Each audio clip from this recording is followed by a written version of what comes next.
시간이 너무 지체가 돼서 빨리 해야 될 것 같습니다. 마지막 세션입니다.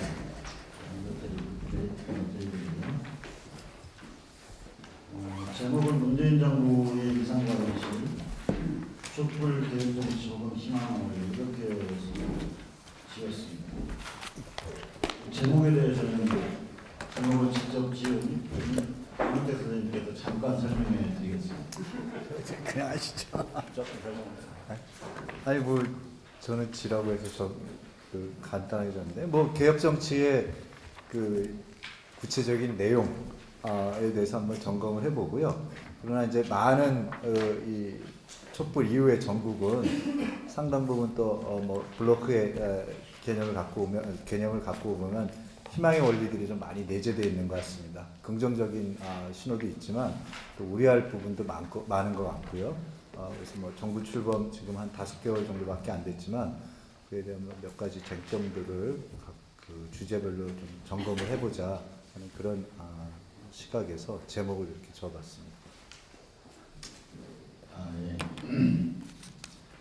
원래 이게 좀 편한 자리로 만들려고 했던 건데 마지막에 또 이렇게 숫자를 많이 몰아갖고 하다 보니까 편한 자리가 될지는 모르겠습니다. 더더군다나 제 경험상 요새 그 대학에도 이 워낙 현 대통령을 지지하는 사람들이 많아서 무슨 말을 하기가 참 쉽지 않은 상황입니다. 과거에는 사실 대학 교수들이 누군가를 열렬히 지지하는 것에 대해서 속으로 여건만 가지고 있을지 모르겠습니다만 겉으로 드러내는 것은 조심스러웠는데 요새는 뭐 대학 교수도 막가는 것 같아요. 그래서 조금 자기 그 지지 성향과 다른 얘기를 하면 면전에서 받는 면박을 줘버리고 그래서 오늘은 뭐 그 정도까지는 하지 말고 그냥 편하게 이것저것 얘기를 했으면 좋겠습니다. 저는 이 한신대 사회학과에 있고요. 지금 비판사학교 회장을 맡고 있는 장철입니다. 그리고 그 발표자와 저는 이제 사회경도 발표를 정치와 법원 쓰기 쪽을 발표를 할 거고요. 발표자와 그 토론자 선생님들을 소개해드리겠습니다. 서강대 국문정책대학원의 정은철 교수님께서 외교 통일안보에 관한 비판을 말씀해 주시겠고요. 그 다음에 이문택 경영대 사회학과 이문택 선생님께서 경제와 농업 분야, 그리고 아마 오늘의 핫 이슈가 될 환경과 기술, 이거에 대해서 카톨릭대 사회학과에 계신 이영희 선생님께서 발표를 해주시겠습니다. 토론자 선생님들은 아주 노장과 소장과 중간장 나오는 거물들을 모셨습니다. 발표자들이 기죽게 만드는 분들입니다. 성공회대 언제 이름 이렇게 바꿨습니까? 사회융합 자유학부로? 하여튼 우리 그냥 사회과학부라고 알고 있었습니다. 이름을 바꿨습니다. 김동철 선생님께서 나오셨고요. 그 다음에 서울대 사회과학연구소에 오래 계시는 윤봉수 선생님께서, 그리고 성공회대 사회과학연구소에 계시는 송우정 선생님께서 토론을 해주시겠습니다. 그러면 뭐 저부터 짧게 발표를 먼저 하겠습니다. 굉장히 급하게 그리고 좀 거칠게 해서 조심스럽습니다만 이렇게 얘기할 수도 있겠다 이렇게 이런 마음을 들어주시면 고맙겠습니다. 저는 정치와 거버넌스를 보는데 이 문재인 정권 자체가 이 정치적인 정체성과 문제적인 환경과의 구조를 가지고 약간 좀 일종의 임시구조화 속에서 곤란을 겪고 있다. 그 측면들을 보면은 하나는 정치적인 정체성과 국내적 환경이 굉장히 서로 미스매치가 있고, 두 번째는 대통령 권력 그 권력과 실제로는 이중 권력 상황에서 좀 이 부조화가 발생하고 있고, 또 하나는 촛불혁명과 그 적폐청산의 논리와 우리 사회의 시스템적인 적폐들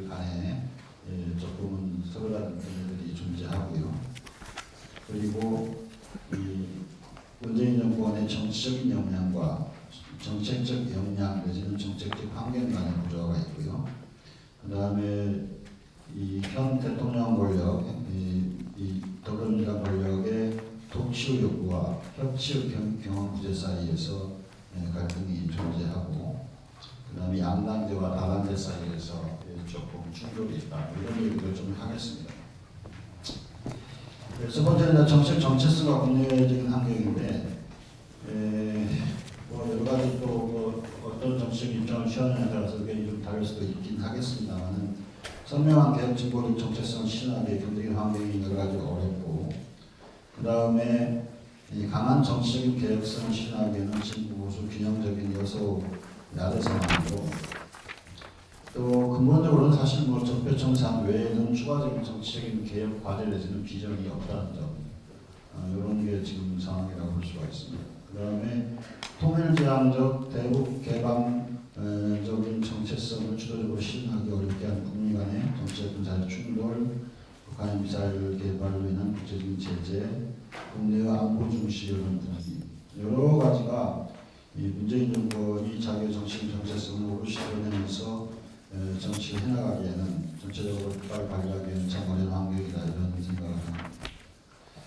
또 하나 문제는 뭐 신권력으로서 대통령 권력이 이제 좀 뒤늦게 나오는 그런 권력, 과거에 우리가 한번 경험을 했었죠. 근데 거의 실제로는 이중 권력 상황이다. 그래서 현재의 그 대통령 권력은 신권력으로서의 상대적인 정당성과 또 높은 여론 지지에 기대어서 독자적인 권력 행사 욕구를 가지고 있습니다만, 득표율 자체도 대선 때 득표율 자체도 높았던 거라고 보기는 어렵고요. 그 다음에 여수야대 의석 비율로 지속적인 곤란에 처할 수밖에 없는 그런 상황입니다. 그리고 또 국회 내 여당의 의석 비율이라든가 국회 선진화법 이런 것 등에서 사실상의 이중 권력이고, 더군다나 안보 이슈와 관련해서는 굉장히 불리한 전선이 형성될 수밖에 없는 그런 건데요. 이런 상황에서는 야당의 합의를 존중하거나 정계 개편을 하거나 아니면 정책 인하를 하거나 이렇게 할 수가 있는데, 야당의 합의를 받아들이기는 정책성은 어렵고, 두 번째 어떤 정계 개편은 실익이 사실 원방향으로 해도 별로 크지가 않고, 그리고 정책연합은 지속적인 양보가 필요해서 개혁 세력 내에서 헤게모니를 유지하기 사실상 어렵다. 뭐 이런 얘기를 할 수 있겠고요. 촛불혁명을 어떻게 해석하느냐 문제인데, 사실 저는 촛불혁명은 박근혜 정권에 대한 국민적인 저항이었지만 국민의 통제에서보다는 정치 시스템 자체에 대한 저항적 요소가 컸고, 진보 보수 민주당, 비민주당, 문재인의 그 구도를 좀 넘어섰다, 이렇게 보고 있습니다. 그래서 적폐를 청산할 제도적인 프레임과 절차에 접근하지 않고, 혹은 적폐를 넘어서는 미래 비전을 제시하지 않고 현실 정치적인 영향력이 있는 특정 정치 세력 청산을 목표로 할 경우에 실패할 가능성이 높다. 그리고 사실 그 이후에 문재인 정부도 그런 시스템적인 우리 사회의 관행적인 적폐에서 크게 벗어나지 못하는 모습을 보여줬기 때문에 이게 지금 쉽지는 않은 것 같다는 생각을 합니다. 그 다음에 독치의 욕구인데요. 이 정확한 표현인가는 모르겠습니다. 우리나라 정권 그 정당 정치 세력들이라는 게 제왕적 대통령 권력에 대한 향수 혹은 또 관성이 있어서 현재의 정당이나 정치 세력은 제왕적 대통령 권력에 대해 비판은 하지만 일단 짚고 나면은 그 욕에서 벗어나지 못한다. 겁니다. 그리고 결과적으로는 정치 세력 간의 필요한 협치보다는 대중정권 동안의 위임 통치를 직접 민주주의 일환을 더 선호하지만, 이 문재인 정권은 지지율만큼의 정치적인 동원을 이뤄내기가 어렵다는 겁니다. 또한 이 이념적인 코드 정치나 코드 인사를 내고 다양한 정책 역량을 두루 수용하기가 참 어려운, 지금은 좀 그렇다고 볼 수가 있습니다. 그리고 이 정치적인 역량과 정책적 역량 간의 갭이 상당히 큰데, 제가 본 데는 정치적인 집권은 성공했지만 정책적 수행 능력은 상당히 부족할 수밖에 없다. 그래서 이념적 프레임 구성과 이에 바탕한 정치 세력 및 정치적 지지의 동원을 통해서 국가 권력을 획득하는 역량은 뛰어났지만 국가 운영에 필요한 정책적 역량과 인적적인 한계가 있습니다. 다양한 이 사회운동 엘리트들을 중심으로 정부를 구성함으로써 정부와 기업으로부터 성장한 전문적 테크노크라트들, 프로페셔널들과의 조화가 어려워 이루지 못한 그런 한계를 가지고 있다. 그 다음에는 이제 양당제 복귀획은 뭐 저희 독치의혹과도 마찬가지인데 양당제 복귀하고자 하는 그런 내부적인 욕구와 이 다당제가 당분간 지속될 수밖에 없는 현재의 이 정치 구조나 아니면 여러 가지 법 제도로 인해 가지고 그게 지속될 수밖에 없는 그런 상황이라는 겁니다. 그리고 지금 뭐 여러 가지 시도들이 많이 되고 있는 것 같은데 이게 예전에 양당제로 복귀하기는 상당히 어렵고 결국은 정치적인 이 분열과 통합이 이루어진다 할지라도 협치가 이루어진다 할지라도 결국은 상당 정도를 가지 않겠나 이게 제 생각입니다. 그래서 향후 전망과 대안은 현 정권이 스스로 정치적 역량, 의식, 이념적인 성품의식, 정치 세력적 적폐의식을 명확하게 인식하지 않을 경우에는 정치적인 거버넌스는 지속적으로 불안정해지면서 정치사회적 개혁, 경제적 성장과 공정, 외교적 안정과 안정을 실현하지 못할 가능성이 있습니다. 그리고 현 정권에 대한 국민의 정치적인 지지는 저는 상당 부분은 오래가지 못할 가능성이 높다 이렇게 생각을 합니다. 그 다음에 이런 것들을 이렇게 밀어붙일 수 있는 그런 식의 정책이 권력적인 이 기반이 지금은 좀 어렵고 그 다음에 이 절차적 민주주의 제도 자체를 왜곡시키거나 아니면 변형시킬 수 있는 그런 것도 사실은 어렵고 정당 제도는 지금은 어느 정도 안정화되어 있고 그 다음에 이 국회 권력이라든가 정치 권력에 뭔가 압력을 행사할 수 있는 하기에는 뭐 차기 총선 같은 게 너무 많이 남아 있어서 결국은 차기 총선이 시작할 시점쯤 되면 대통령 권력은 이제 레임덕으로 빠질 가능성이 높습니다. 그래서 지금 방향을 바꾸지 않으면 저는 지금 문재인 정권이 기대하는 내년 추구하는 어떤 것도 이루기가 좀 어렵다고 생각을 합니다. 이상 대략적으로 정치와 거버넌스 문제를 제 나름대로 스케치를 말씀드렸습니다.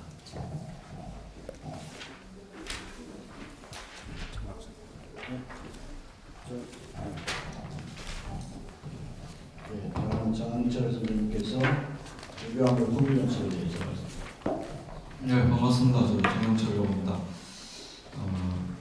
원래 제가 외교안보를 전공한 건 아니고요. 원래 좀 북한 전공했는데 이쪽 관련해서 뭐 이렇게 이야기를 좀 하다 보니까 이렇게 된 것 같습니다. 그리고 그 윤석철 선생님께서 이걸 부탁할 때 아무 부담 갖지 말고 하라고 그랬는데 와서 보니까 뭐 이렇게 영상도 돌아오고 있고 그래서 굉장히 부담이 되는 그런 상황입니다. 또 하나는 현재 촛불로 탄생한 문재인 정부의 가장 큰, 저는 개인적으로 가장 큰 하여튼 문제, 한계, 그런데 지금 이 외교안보, 특히 통일 외교안보 분야에서 막히고 있어가지고 이 주제 자체가 이제 굉장히 부담스러운 주제가 되고 있는 그런 상황입니다. 그 일각에서는 이제 그 초기 이제 촛불의 힘이 여전히 뭐 지금도 아직도 촛불의 힘이 뭐 지속되고 있다고 그러지만 문재인 정부 초기에는 이제 뭐 소위 보수 세력이라고 하는 사람들이 별로 이렇게 비판도 못하고 뭐 이랬는데 이 문재인 정부 초기에 이 통일 외교안보 정책에서 이 남맥상을 노정을 하면서 이게 이제 문재인 정부의 비판, 그러니까 문재인 정부를 공격할 수 있는 이런 지점이 되고 있다는 것이죠. 그래서 근데 또 하나는 대통령도 이야기를 했듯이 현재 국면이 우리가 딱히 뭔가를 할 수 있는 또 뭐 이런 것도 아니다. 또 이런 또 평가도 나오고 있고 그래서 당분간은 지금과 같은 굉장히 어려운 상황들이 지속되지 않을까 이런 생각이 듭니다. 간단하게 좀 말씀을 드리겠습니다. 그 문재인 정부가 들어서면서 아주 쉽게 이야기하면 많은 사람들이 그런 생각을 합니다. 그러니까 이명박 박근혜 정부를 지나면서 그 전에 김대중 노무현 정부 시절에 대한 향수가 굉장히 커진 거죠. 특히 이제 남북 관계 관련해서. 그래서 문재인 정부가 되면 많은 사람들이 다시금 이제 금강산도 가고 평양도 가고 그다음에 NGO 단체들은 다 이렇게 인도적 지원도 이제 잘 이루어지고 뭐 이럴 거라고 다 예상을 합니다. 그러다 보니까 이 변화된 상황들을 제대로 파악하지 못하고 남북 관계 그 자체를 과거 10년 이전 지점에서 생각을 하는 것이죠. 그때부터 다시 시작하면 될 거다. 근데 뚜껑을 열어놓고 보니까 북한이 인도적 지원 안 받겠다. 뭐 이렇게 이야기하고 금강산 관광 이야기 좀 꺼내보지도 못하고 있고 개성공단에 여러분들이 보듯이 니들 상관하지 마라 뭐 이렇게 나오고 있고 뭐 이런 상황인 것이죠. 그리고 또 최근에는 이제 비공식적으로 이렇게 들려오는 이야기는 앞으로 상당 기간 동안은 남한 정부는 이제 상대하지 않겠다 뭐 이런 이야기도 좀 들려오고 있고 이런 상황이 되어버렸습니다. 그러니까 이런 것들을 뭔가 하여튼 이명박 박근혜 정부 10년 동안 흘러오면서 그 상황들이 변화했고 미국도 변했고 중국도 변했고 러시아도 변했고 무엇보다도 북한도 변했고 또 우리도 변했고 이런 상황 속에서 뭔가 좀 도약할 수 있는 이런 것들이 나와야 되는데 과거의 이 프레임에 빠져가지고 그렇게만 하면 될 거라고 생각하는 이런 것들이 첫 출발이었고 이게 이제 실패하면서 어떤 식으로 갈피를 잡아야 될지 지금까지도 제대로 이 대책을 못 세우고 있는 이런 상황이 아닌가 생각이 듭니다. 네. 그게 이제 지난 정권의 적폐는 그렇다 치고요. 주변 상황에 대한 인식의 오류라고 하는 것이 바로 이런 것들입니다. 즉 변화를 변화로서 제대로 인지를 하지 못하고 있고 10년 전에 패러다임을 그대로 갖다가 쓰려고 하는 것부터 첫 단추가 잘못 끼워진 것이다. 뭐 이런 겁니다.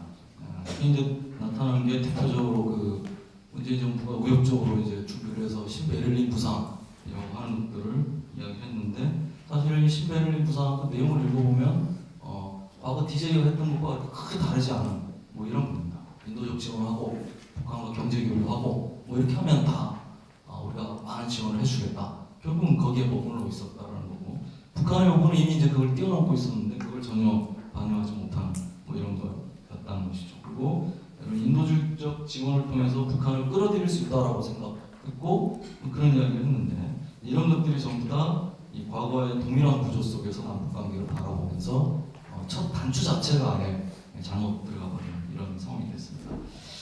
이 반면에 이제 북한의 국가 전략이라고 하는 것은 여러 가지로 이야기되고 있습니다만 간단하게 말씀드리면 이제 김정일에서 김정은 시기로 넘어오면서 과거와 같은 이제 경제적 위기로부터는 어느 정도로 좀 벗어나고 있는 경제가 아주 좋아졌다가 아니라 과거와 같은 이런 경제적 침체 국면에서 이제 서서히 빠져나오고 있는 거고 정권이 바뀌니까 이렇게 당장 바뀐 게 한국은행이 2015년도 북한의 경제 성장률을 2016년 6월이나 7월쯤에 발표를 하는데 그때 마이너스 1.1%로 발표를 했습니다. 그래서 많은 전문가들이 한국은행의 통계에 대한 신빙성의 문제를 제기를 했는데 정권이 바뀌니까 올해는 갑자기 3.9% 성장했다고 발표를 했습니다.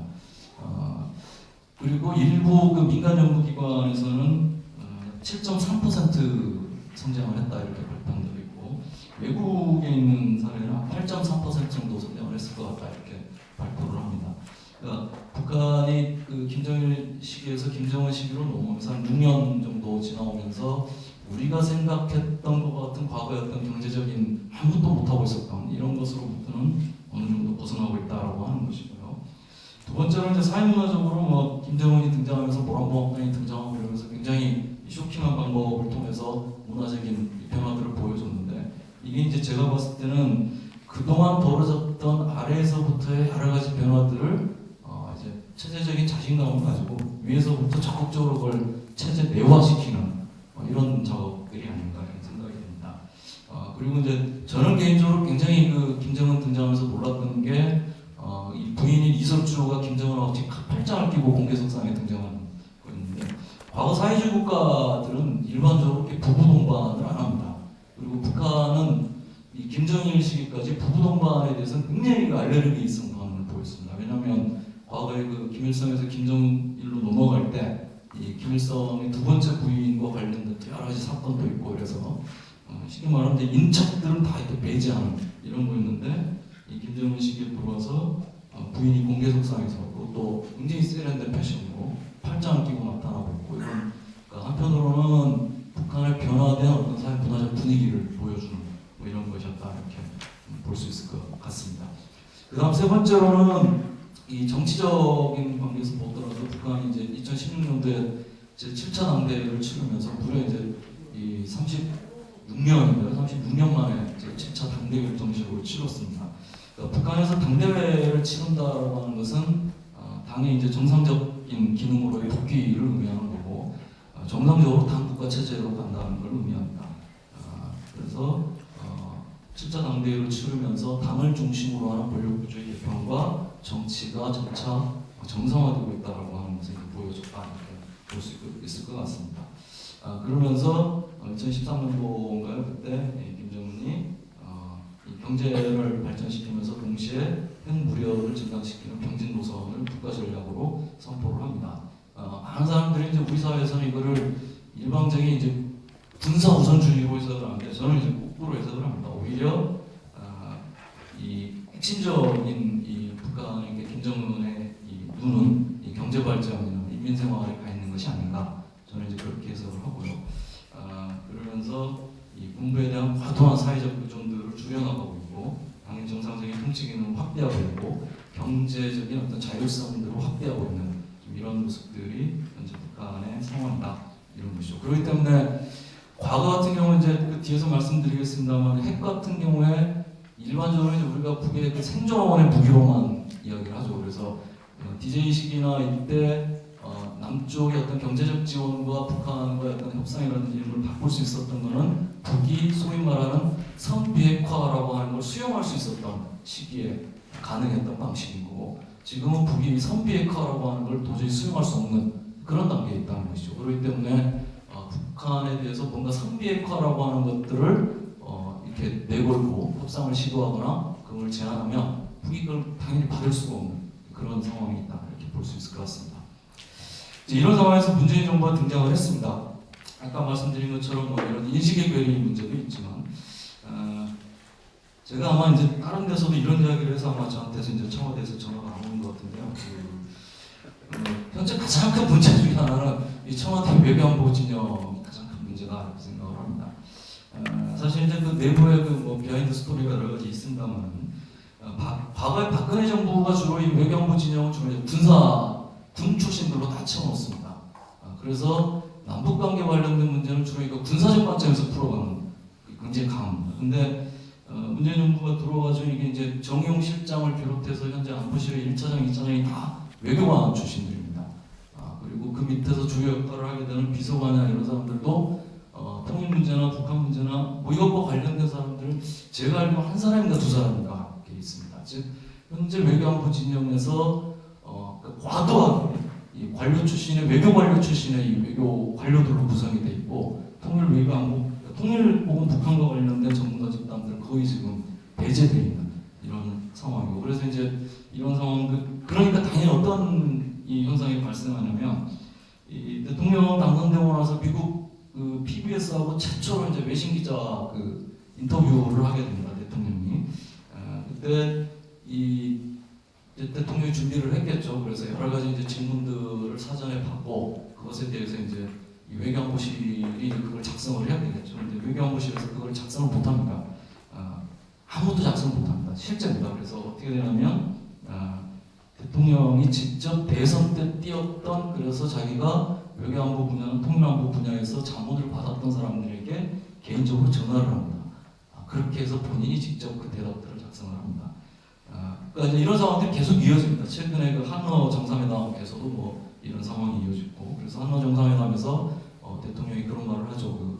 이 러시아한테 이제 그 북한에 대한 원유 공급을 끊어라. 과거 중국이 송유황을 잠그니까 북한이 거기에 굴복해서 협상장에 나온 경험이 있다 이런 이야기를 하는데 완전히 이거는 가짜 뉴스에 속은 거고 이것들을 걸러낼 수 있는 능력들이 현재 외교안보실에 전혀 없는 것이죠. 그래서 이제 이 과거에 통일부 장관을 하셨던 정세현 장관께서 현재 외교안보실에서 대통령이 올라가는 보고서 수준은 외교부의 일개 사무관이 쓰는 수준이다. 이거 갖고는 도저히 대통령 보좌할 수가 없다. 그러니까 근데 더 큰 문제는 그러다 보니까 그런 문제들에 대해서 대통령이 직접 이야기를 해야 됩니다. 대통령이 직접 이야기하는 순간은 이게 이제 국가의 공식 정책이 되어버립니다. 이게 이제 잘못된 방향으로 가게 되면 이 한국의 이제 외교부 정책 자체가 다 이렇게 문제가 생겨버리는 이런 것들이 되고 있는 것이죠. 그래서 현재 외교부 진영은 뒤에서 한 번 더 말씀드리겠지만 전면적으로 개편해야 되지 않을까 그런 생각이고요. 그 다음에 현안에 대한 이제 대응에서 유연성의 문제인데, 그러니까 많은 사람들이 대통령 그 정부가 바꿨는데 특히 이제 외교안보 분야에서 이전과 달라진 게 뭐냐 이런 이야기가 나오는 대표적인 게 역시 이제 그 사드 배치의 문제입니다. 그러니까 북한이 뭐 실험을 하면 곧바로 우리가 이제 사드 배치 문제를 갖고 이야기를 하고 있는 것이죠. 그러니까 사드 배치와 관련된 그 이후의 상황이나 뭐 이런 것들에 대한 고려를 뭐 모르겠습니다. 했겠죠. 그렇지만 제가 봤을 때는 그것에 대한 면밀한 분석과 이런 거 없이 북한의 어떤 도발에 대한 대응으로서 곧바로 그냥 사드 배치를 그냥 기정사실화 시켜버린 이런 현상이 나오고 있고요. 사실은 이제 이 문제는 이 민주당이나 문재인 대통령 쪽에서도 원래는 이제 대선 후보 시절부터 사드 배치에 대해서는 굉장히 신중하게 이렇게 접근을 했었는데 대통령이 되고 나서 문제가 발생하니까 가장 먼저 이 사드 배치 문제에 대해서 이전 정권하고 동일한 이런 모습들을 보여줍니다. 한 가지 이제 그 조금 의구심이 드는 건 그러니까 첫 번째 한미 정상회담을 했을 때 사실 한미 간의 사드 문제가 굉장히 중요한 현안이었음에도 불구하고 정상회담 자리에서는 사드 배치에 싸자도 안 나옵니다. 그래서 한국 언론에서 굉장히 막 자랑을 합니다. 사드 문제에 대해서 우리가 잘 대응했다. 근데 나중에 알고 봤더니 대통령이 정상회담을 하기 전에 이미 다 합의가 끝났다라고 하는 것이죠. 아까 말씀드린 무슨 실장 등하고 백악관에 있는 무슨 보좌관 등하고 이제 다 합의가 끝나서 이렇게 이미 진행이 되기로 다 약속이 되는 뭐 이런 거였다는 것이죠. 그러니까 이런 문제를 가지고 이걸 가지고 뭔가 카드화한다거나 뭐 이럴 생각들은 전혀 못하는 것이죠. 이제 그러면서 사드 배치는 현재 뭐 빼도 박도 못하는 이런 상황이 되어버렸습니다. 현재까지 그래서 이 정부 발표나 이런 것들 잘 보면 사드 배치에 그래도 약간이라도 그 일말을 남겨두기 위해서 항상 사드 임시 배치라고 하는 거를 항상 임시자를 앞에다 붙입니다. 그러니까 이건 뭐냐면 사드에 대한 그러니까 배치가 이렇게 이야기하고 임시 배치라고 이야기하는데 말 그대로 우리는 임시 배치를 했다는 겁니다. 나중에 이거 다시 돌릴 수도 있다. 이런 이야기인데 우리의 희망인 것 같고요. 그래서 임시 배치라고 계속하면서 어느 정도 그래도 이것에 대한 뭔가 여지는 남겨놓고 있는 것 같긴 한데 현재 국면에서는 이게 뭐 되돌리기 대단히 어려운 이런 상황으로 가버린 게 아닌가 생각이고요. 세 번째는 이제 운전자론입니다. 딱 등장하자마자 이제 한미 정상회담을 하면서 이제 우리가 운전을 하게 됐다고 하면서 소위 운전자론이 나왔는데 물론 이제 남북 관계를 우리가 주도해야 되겠죠. 근데 사실 핵과 미사일 문제는 이 사안 자체가 우리가 운전할 수 있는 그런 문제가 아닙니다. 그러니까 핵과 미사일 문제는 이미 뭐 다른 나라들도 다 이렇게 인정을 하고 있고 결국 북한과 미국이 마주 앉아야지 해결할 수 있는 그런 문제라는 것이죠. 근데 핵과 미사일 문제를 전면에 내걸고 우리가 운전자가 되고 그래서 남북관계 풀어야겠다 이렇게 얘기해버리면 결국은 핵과 미사일 문제를 의제로 놓고 남북 간의 협상이나 이건 이루어지기 너무너무 어려운 뭐 그런 상황이고 이 자체가 남북 간의 의제로 놓을 수 있는 사안도 아니고 이겁니다. 사실 핵과 미사일 문제는 아무리 우리가 이야기를 잘한다 하더라도 우리가 적극적인 중재자 뭐 이런 정도의 위치밖에 차지할 수 없는 것이죠. 근데 우리가 운전자로 해버리면 어떤 문제가 발생하냐면 결국 나중에 이 모든 책임들을 우리가 뒤집어 써야 되는 이런 문제가 발생합니다. 너희들에게 그렇게 여지를 주고 운전할 수 있는 여지를 줬는데 해결한 게 뭐냐? 이렇게 나와버리면 우리가 할 수 있는 뭐 미국에 대해서 뭐라고 말할 수 있는 것도 없는 것이죠. 그래서 우리가 운전자론을 막 하겠다라고 하는 것 자체가 제가 봤을 때는 포인트를 잘못 잡은 것이 아니고 잘못 잡은 것이 아닌가 이런 생각이고요. 현재는 우리가 북한에게도 이야기를 해야 되지만 다른 한편으로 굉장히 우리가 좀 세게 이야기해야 되는 대상은 미국입니다.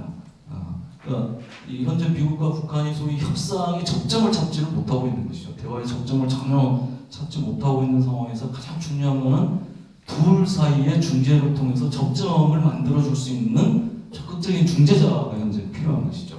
그래서 이제 중국과 러시아는 나름대로 중재를 하기 위해서 안을 내놓고 있는 것이 바로 이제 쌍중단이라고 하는 것이 나오고 있는 것이고 이런데 우리는 이제 그런 것들 전혀 내놓고 있지 못하고 있고 쌍중단에 대해서도 한미 공동 발표를 통해서 거부를 하고 있고 뭐 이런 상황입니다. 이런 상황에서 우리가 운전자를 하겠다라고 하는 것은 제가 봤을 때는 말이 안 되는 뭐 이런 이야기다 이렇게 생각을 합니다. 앞으로 그러면 이제 이런 상황에서 어떻게 갈 거냐? 뭐 그렇게 이제 지금도 진행 중입니다만 중국의 당대회에서 어떤 결정이 나올 것인가 이게 굉장히 큰 변수가 아닌가 하는 생각이 들어요. 중국이 이제 이 당대회를 통해서 권력 구조도 개편을 하고 하면 또 하나 이제 굉장히 중요한 게 중국의 대외 정책이라고 하는 것이 이제 큰 틀이 그려지는데 이게 이제 어떻게 결정이 될 것인가 이게 우리가 굉장히 좀 중요하게 봐야 될 것 같고요. 두 번째로는 이제 현재 북한과 미국 간에 이 트럼프와 김정은이 직접 이렇게 말싸움을 하고 있고 그 다음에 또 트럼프와 그 김정은뿐만 아니라 그 밑에 뭐 외무상과 국무장관과 뭐 이런 사이에서의 여러 가지 이제 말폭탄들이 이렇게 서로 이야기되고 있는데 이것들을 가라앉힐 수 있는 뭐 이런 것들이 현재 이렇게 잘 보이고 있지 않습니다. 현재는 조금은 좀 가라앉혀지는 뭐 이런 상황이 좀 보이고 있지만 그럼에도 불구하고 여전히 이런 잠재성들이 남아 있고 언제든지 이렇게 충돌할 수 있는 이런 가능성이 남아 있어서 여전히 주변 여건은 굉장히 좀 유동적이고 현재 우리가 이 상황에서 우리가 뭔가를 주도해서 이 상황을 바꿔갈 수 있는 이런 여지가 굉장히 작은 것이 현실이 아닌가 이런 생각입니다. 그래서 뭐 대통령도 하여튼 2번씩이나 우리가 할 수 있는 게 별로 없다 이런 말들을 지금 하고 있는 이런 상황입니다. 그래서 현 상황을 좀 점검을 해보면 북한과 미국이 결국은 이 상황들을 좀 이제 끌고 가고 있는 거고 여기에 중국이나 러시아가 어떻게 하든 북미들 사이에서 균형이나 중재 역할을 하려고 하는 모습을 보이고 있습니다. 근데 한국이 굉장히 애매모호한 이런 상황이고 오히려 한국이 미국의 이 프레임 속에 들어가가지고 미국의 대북 정책 속에 지금 들어가 버린 그래서 미국의 덫 속에 지금 빠져 있는 뭐 이런 상황이 아닌가 이런 생각입니다. 남북 관계 역시 그러다 보니까 대단히 좀 앞으로도 어려운 상황으로 가지 않을까 이런 거고요. 뭐 사실은 우리가 이제 그 적십자회담이라면서 이산가족 문제나 이런 거 비정치적인 것에서부터 풀어가자라고 하는 이제 전형적인 기능주의적 접근으로부터 출발을 하려고 하는데 이 적십자회담이나 뭐 이런 것들도 북한이 얼마 전에 이제 못을 박아놨습니다. 그래서 그때 그 선거인가요? 이때 전에 있었던 그 탈북 종업원 문제하고 김연일 씨 문제를 풀지 않으면 이산가족 문제는 또 딱 이렇게 못을 박아놓고 있어서 이 문제도 사실은 이 영역에서도 대단히 접근하기 어려운 그런 상황입니다. 그래서 결국은 한반도 상황을 관리할 수 있는 협력 수단이 현재 우리한테는 별로 이렇게 남아있지 않는 뭐 이런 상황이 아닐까. 그래서 많은 사람들이 이제 초기에 이 문재인 정부가 등장했을 때 이제 대북 문제 관련해서 그런 제안들을 굉장히 많이 했습니다. 과거와 같은 방식으로는 해결하기 어렵기 때문에 굉장히 그 모범적인 방식들을 우리가 써야 된다 이런 이야기를 했어요. 그 중에 나온 것 중에 하나가 북한이 신뢰할 수 있는 인물을 전격적으로 특사로 파견한다든지 아무 전제조건 없이 평양으로 아예 보내서 거기서 남북 간의 현안 문제를 논의한다든지 이런 방법들을 쓴다거나 아무튼 뭐 이런 것들을 제안을 했는데 실제로 임동원 특사 뭐 이런 이야기들이 진행됐다가 그것도 다 결국 부산이 됩니다. 그 부산의 과정에서도 현재 외교부실이 굉장히 많은 또 지대한 역할들을 하게 됩니다. 그러니까 그런 것들이 없이 과거의 방식에 안주하다 보니까 결국 아무런 것도 할 수 없는 뭐 이런 상황이 되고 있죠.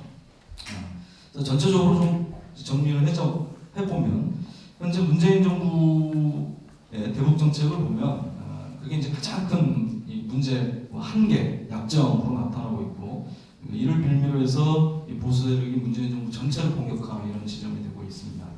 근데 이를 극복하기 위해서는 저는 아무튼 중기차게 현재 외교안보 진영 완전히 갈아엎어야 된다는 생각이고요. 두 번째로는 이 기능주의 접근도 필요하지만 이제는 우리가 좀 주도적으로 한반도의 어떤 근본 문제에 대해서 우리 나름대로의 청사진들을 좀 제시를 할 때가 되었다 이런 생각이 들고요.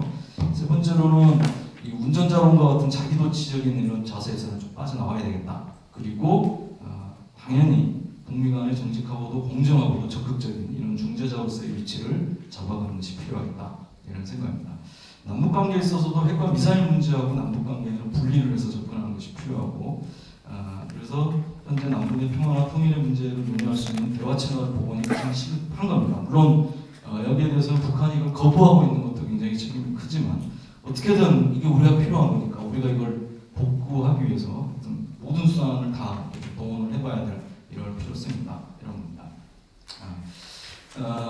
아무튼 약간 좀 희망이 보이는 건 최근에 이제 북한이 그 남쪽에 대해서 이렇게 메시지를 몇 가지를 보내고 있는데, 조편통이 현재 문재인 정부가 미국 주도의 뭐 하여튼 그런 정책 속에서 빠져나와서 남북 관계에 대한 명확한 자기 입장을 밝혀라 뭐 이런 이야기들 계속 이야기를 하고 있습니다. 그건 뭐냐면 북한도 이 북남 관계 개선에 대한 혹은 남북 관계 개선에 대한 의향과 남한 정부에 대해서 이를 촉구하고 있는 이런 것이고, 결국은 현 정부와 이런 것들에 대해서 어떻게 아까도 말씀드린 것처럼 좀 과감한 모험들을 어떻게 좀 해볼 수 있는가, 이걸 실행할 수 있는가, 이게 관건이 아닌가 이렇게 생각이 듭니다.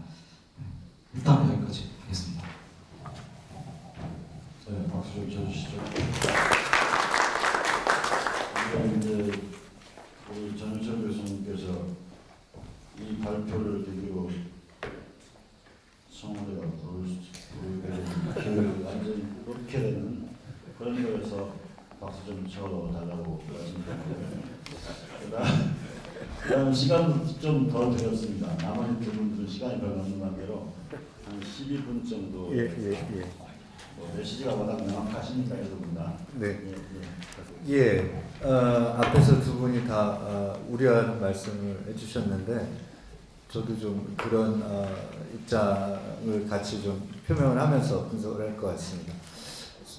뭐 이 정부 들어서 뭐 다 중요한 과제들이 있습니다. 적백 정산의 내용이 여러 가지가 있는데, 어쨌든 미래지향적 차원에서 제일 중요한 거는 뭐 일자리 문제인 것 같습니다. 아무튼 지난 박근혜 이명박 정부에서 가장 그 엉망진창이 된 것도 하나가 이제 이 양극화 현상 중이고요. 뭐 노동을 중심으로 발생을 한 것들이기 때문에 기대치도 굉장히 높은데, 뭐 그래서 이제 그 가장 그 에티켓이 잘 된 표현이 소득주도 성장론인 것 같고요. 뭔가 거기에 대한 희망의 기대들이 굉장히 많아서 그런지 정부 들어서 지난 몇 년 동안 그 칼럼들을 보면 놀랍게도 신자유주의라고 하는 용어들이 거의 사라졌습니다. 새로운 세상이 온 건지 좀 착각이 들 정도로, 물론 뭐 아무튼 좀 유보적인 입장을 표명하는 과정에서 이런 것 같지만 그런 상황은 전혀 아닌 것 같고, 과연 여기서 이제 새로운 노동경제 패러다임이 담겨져 있는 건지, 사실은 좀 후자에서도 약간 좀 그런 입장들이 저는 분명히 되겠지만, 기존의 정책들을 좀 짜집한 그런, 특히 일자리 정책은 그런 느낌들이 좀 많고요. 경제 패러다임에서 새로운 시각들이 지금 이제 노동주도 소득주도 성장으로 표명이 된 거였습니다. 표 많이 돌아다닌 거기 때문에 그냥 그대로 달았습니다. 뭐 이 소득주도 성장론을 주장하시는 분의 논리예요. 사실 근데 2번하고 3번은 별 차이는 없는데, 대한민국의 특성상 자영업자나 근로인곤층을 이제 안겠다고 이제 나름 주문 서비스를 받아서 만든 게 이제 이 소득주도 성장론인 것 같고, 원래 영어는 웨이지 리드를 쓰지만 여기 인컴을 아마 이제 조금 대체해서 이런 부분까지 포괄하겠다라는 것 같습니다. 주요 내용은 국정기획자문위원회 7월달에 나온 그 자문계획서 쭉 보면 뭐 거기에 관한 내용들이 쭉 설명이 되어 있는데요. 솔직히 좀 말씀드리면 백과점식 프로그램 같습니다. 거의 기존의 내용들이 총망라되어 있고, 대통령은 준비되신 것 같지만 뭐 청와대 비서실에서 오래 계셨으니까 제가 보기에는 아마 지금 비서들보다 훨 나으실 수도 있을 것 같습니다. 그런데 정책 패러다임은 별로 그런 준비가 된 것 같지 않다라는 생각이 듭니다. 특히 경제 정책에서는. 그래서 어쨌든 뭐 이게 무슨 어마어마한 진보 정권이 등장한 건 분명히 아닙니다. 우리가 희망을 갖고 출발을 했지만 그래도 이제 진보 정책적인 어떤 전환점이 될 거라는 기대치가 있다면, 보통 이제 그래서 케인즈가 아마 이번 정부의 이 정책적 주창자들도 많이 앞세우는 것 같아요. 보통 서부에서 진보 정책 하면 머리는 케인즈, 근데 마음은 막스, 뭐 이런 얘기들을 많이 하는데요. 뭐 굳이 긍정적으로 이해하자면 저는 이제 그렇게 이해를 해보려고 합니다. 근데 소득주도적 성장론은 사실 국제기구에서 나온 것들이고 그렇게 막 어마어마한 그런 급진적인 내용이 담겨져 있지도 않지만 그 논의 자체도 사실 아주 새로운 건 아닙니다. 사실은 제3일길 논쟁할 때 우리가 그 기든스 토끼 사냥하고 블레어 때려잡기 하다가 놓쳐버렸지만 그때 이미 이런 뉴케인지아니즘, 포스트케인지아니즘 논의들이 꽤 나와 있었고요. 그래서 뭐 여기서 그걸 다시 제가 굳이 이렇게 세부적으로 정리하고 싶지는 않지만 어쨌든 뭐 그런 부분들이 조금 이제 담겨져 있는 것 같아요. 그 내용을 뭐 제가 깊게 얘기하기보다는 정책의 일관성의 측면에서 일단 두 가지 얘기하고 싶은데요. 내용이 불분명하고 또 하나는 집행 주체가 굉장히 불분명하다. 지금 언론에서 이렇게 나오는 모습들을 보면 개인적으로 좀 희화시키고 싶진 않지만 변형훈 사단의 홍반장 부하기 같은 비슷한 인상을 받습니다. 무슨 얘기인지 금방 아실 겁니다. 홍장표 교수님께서 지금 그 경제수석으로 가 계시고 정책수석은 장하성 교수가 있으시고 일자리 수석은 반장식 씨가 가 있는데 이게 무슨 정책을 주관하는 이세 머리들의 일반적인 뭐 노선도 좀 정리가 안 되는 것 같고요. 뭐 그게 우파 쪽에서 공격하는 또 하나의 빌미도 될 수 있지만 어쨌든 내부적인 뭐 그 정확한 관점을 좀 파악하기가 어렵다. 그리고 이렇게 불분명한 논의가 나오면은 경제수석이 나와서 조금 설명이 있어야 될 것 같은데 FTA 저번에 논의할 때 한번 TV에서 뵌 것 같고 나머지는 외곽에 있는 아까 말한 그 사단의 일부 넓은 포함 있는 사람들이 이제 언론을 통해서 뭐 그 우파 경제학자들을 상대로 이렇게 언론 플레이하는 것들을 좀 봤습니다. 저는 근데 그게 핵심은 아닌 것 같아요. 뭘 바꾸려고 하는지 패러다임 자체의 내용이 안 보인다.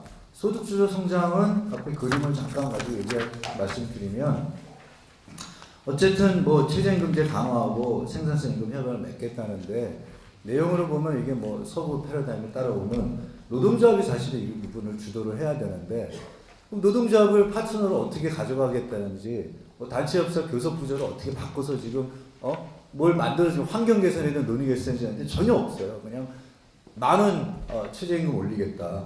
나머지는 아마 그냥 이렇게 두고 보는 것 같아요. 조금 저는 이건 아닌 것 같습니다. 내수수도 성장에 대한 뭐 원론적 얘기는 이 얘기 나오기 전에 다양하게 다 했고요.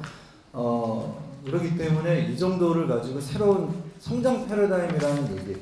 최근에는 뭐 한쪽에서는 또 어느 분이 조금 그 변형현 씨 얘기인 것 같은데 봐가지고 혁신성장 얘기까지 막 짬짬이가 돼서 나오는데 이걸로 새로운 정부의 뭐 경제 거시경제 패러다임을 얘기하기는 좀 낯뜨겁다.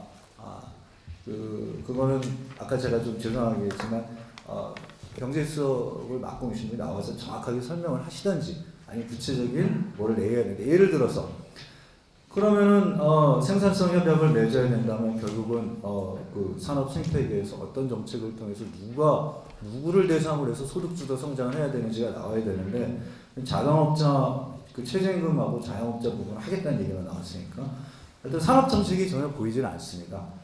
이 상황에서 뭐 4천억 혁명이 또 나오고요. 그래서 고용과 산업 정책이 연관되지 않은 거시경제 패러다임은 제가 보기에는 솔직히 누굴 갖다 놔도 이해하기 어려운 부분이다. 거시경제 패러다임은 지금은 아직은 보여준 게 없다라고 말씀드릴 것 같고요. 그럼 기존에 이제 이런 정책들 아까 그 보고서 국정제 자문회의를 쭉 보면 거의 기존에 이명박 박근혜 정부 때 했던 사업들이 거의 담겨져 있습니다. 뭐 그게 다 틀렸다고 볼 수는 없겠죠. 그런데 그런 부분들, 그 다음에 또 하나 강조하는 것 중에 금융산업 구조 선진화 전략도 나와 있어요. 이거는 우리가 그동안 신자유주의 얘기하면서 그 가장 많이 그 금융시장 자본주의의 어떤 내용들을 철폐하고 새로운 어떤 그 시스템 구축을 위해야 될 건데 이런 얘기는 또 약방의 감초처럼 들어가 있고 소유지배 개선을 통해서 전행을 방지하지만 기존의 어떤 금융시장의 어떤 경쟁력은 강화해야 된다. 이게 신자유주의 핵심이잖아요. 그러니까 이런 부분들이 너무 좀 생각 없이 담겨져 있는 부분들. 그 다음에 사회적 경제, 뭐 얼마 전에도 일자리 얘기가 또 나왔지만 모르겠습니다. 저는 사회적 경제는 제3의 논자들이 일부 만들어내서 국가가 이제 할 수 없는 민간에 넘겨놓고 니들이 알아서 해라라는 정부. 뭐 이런 어떤 영국식 혹은 뭐 일부 사회복지 국가가 무너지는 과정에서 도입한 부분에서 뭐 이해는 될 여지는 있습니다. 그 지역에서도 이런 정책을 쓸 수도 있습니다. 근데 국가 정책은 저는 아닌 것 같습니다. 아무리 봐도 그 대부분 사회적 경제 저처럼 이렇게 지방에 있다 보면은 각부 정부 사업 가지고 이거 어떻게 돌아가는지 대충 보는데요. 인건비 지출하면 거의 땡이거든요. 그래서 이게 무슨 경제 정책 그다음에 성장 정책을 견인할 수 있는 거라고 보기엔 좀 어렵고, 그다음에 거시 경제 정책인데 대외 정책, 통화 정책, 재정 정책, 조세 정책에 대한 규모도 별로 보이지가 않습니다. FTA 이번에 또 나와서 김현정 씨가 또 뭐 협상을 하게 되는데 본인이 했으니까 잘된 협상을 조금 수정하는 방향으로 간다고 하시겠죠.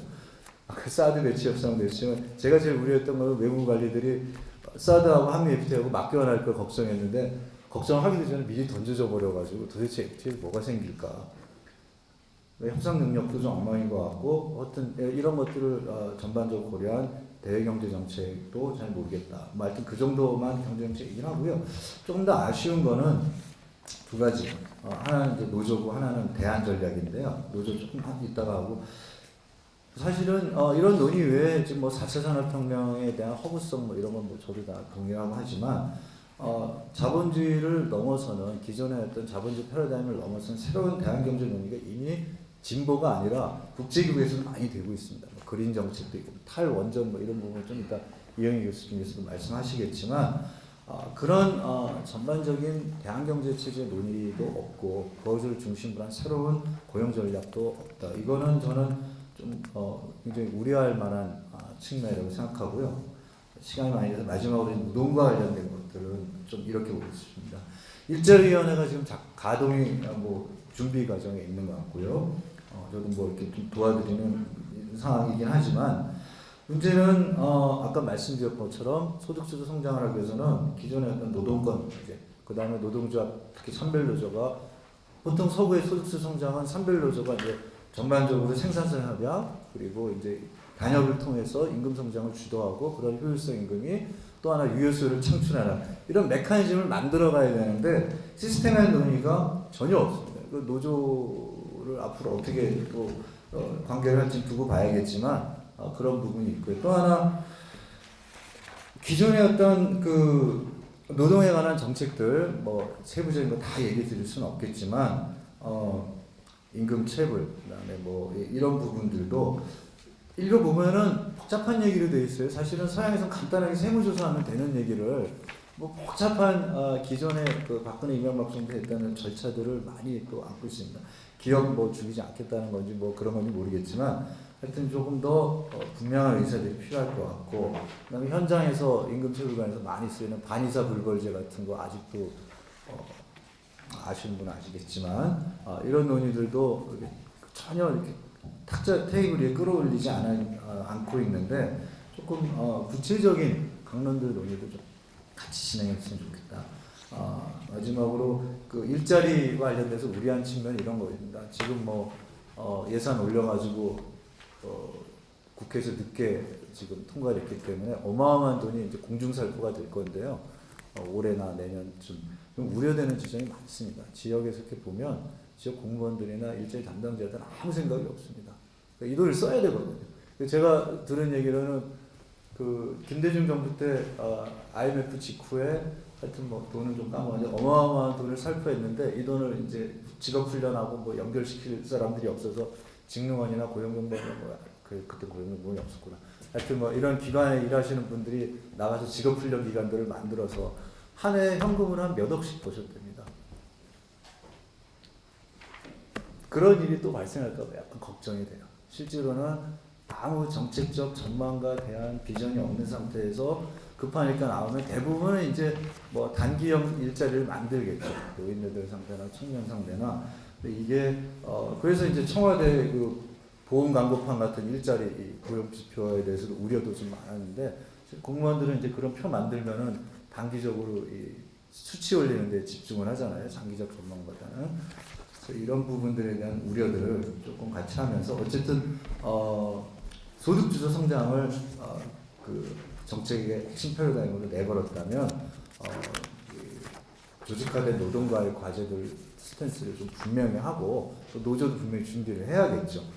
이런 측면에서 이 정책이 모든 정책은 저는 궁극적으로는 정치적 클라이언트들한테 효과가 나오지 않는 정책은 좀 무용하다고 봅니다.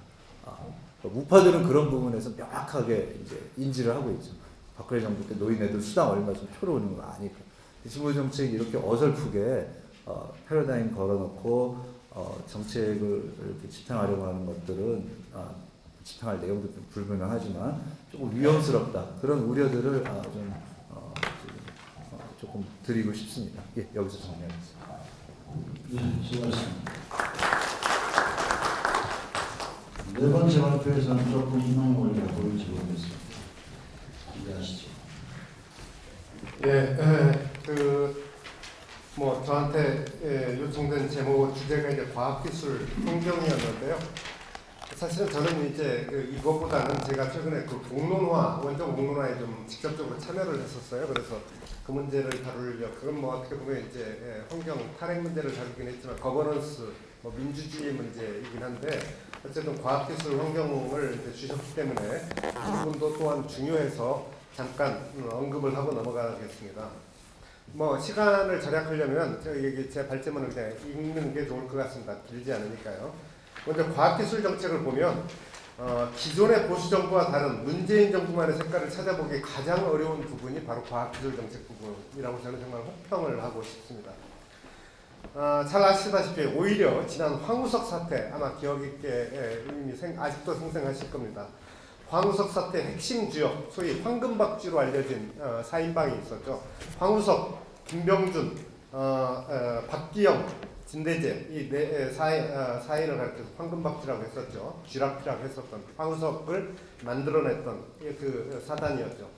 여기에 일원이었던 박기영 교수, 이 사람은 바로 노무현 정부 시절 청와대 정보과학기술보좌관을 역임을 했고 지금 문재인 대통령의 아주 돈독한 신임을 그때 이제 얻게 된 거죠. 이 황금박쥐 일원이었던 박기영 교수를 과학기술혁신본부장에 임명하고자 했다가 야당은 물론이고 수많은 시민사회단체들로부터 정말 엄청난 지탄을 받고 지명철회가 가까스로 이루어진 최근의 사건이 있었죠. 저는 이것이야말로 문재인 정부의 보수적 과학기술관을 적나라하게 보여준 것은 다름 아니었다라고 봅니다. 과학기술을 여전히 경제성장과 산업부흥의 수단으로만 보는 도구주의적 과학기술관, 이게 바로 그것입니다. 근데 사실은 이건 문재인만의 문제가 아니고 여전히 좌파건 우파건 할 것 없이 공유하는 인식 중에 하나가 바로 이 도구주의적 과학기술관입니다. 과학기술은 중립적이고 그것은 어떻게 쓰느냐에 따라서 다르다라고 하는, 말하자면 박정희의 과학기술관과 완전히 그 안티 박정희의 과학기술관이 별로 다르지 않다라는 이야기입니다. 도구주의적 관점에서는 과학기술은 중립적이고 비정치적이며 탈사회적입니다. 이러한 관점에서는 과학기술 정책의 내용이 일정하게 가질 수밖에 없는 정치사회적 함의에 대해서는 아예 눈 감고 오로지 누구에게 믿을 만한 그 누구에게 그 자리를 맡길 것인가에만 관심을 기울이게 되는 거죠. 바로 이번 정부에서는 그게 박기영이었다는 거죠. 왜냐? 지난 10년 전에 청와대에서 같이 이런 호흡을 좀 맞춘 적이 있었으니까요. 과학자 공동체로부터도 그 실체를 의심받고 있는 사실은 4차 산업혁명이라고 하는 담론을 앞장서서 내걸고 그 적임자로, 사실 박기영이 말하자면 히든 미션이 바로 이거였죠. 4차 산업혁명위원회를 이제 만들겠다는 건 선거 공약이었고 바로 그 적임자로 박기영을 이제 임명을 하려고 했던 겁니다. 사실 박기영이 바로 이 대통령 선거 문재인 대통령 당선 직전에 4차 산업혁명에 대한 책까지 내고요. 그 추천사를 바로 이제 문재인 그 당시 후보가 추천사까지 써주게 됐죠. 그 적임자로 황우석 사태의 주범 중 하나였던 박기영 교수를 지명함으로써 문재인 정부는 과학기술 정책에 있어서만큼은 전혀 혁신적이지도 진보적이지도 않은 오히려 반동적이라는 그 성격을 드러냈다. 저는 그렇게 봅니다. 그러나 이제 환경정책 부분에 와서는 좀 달라지는 것 같아요.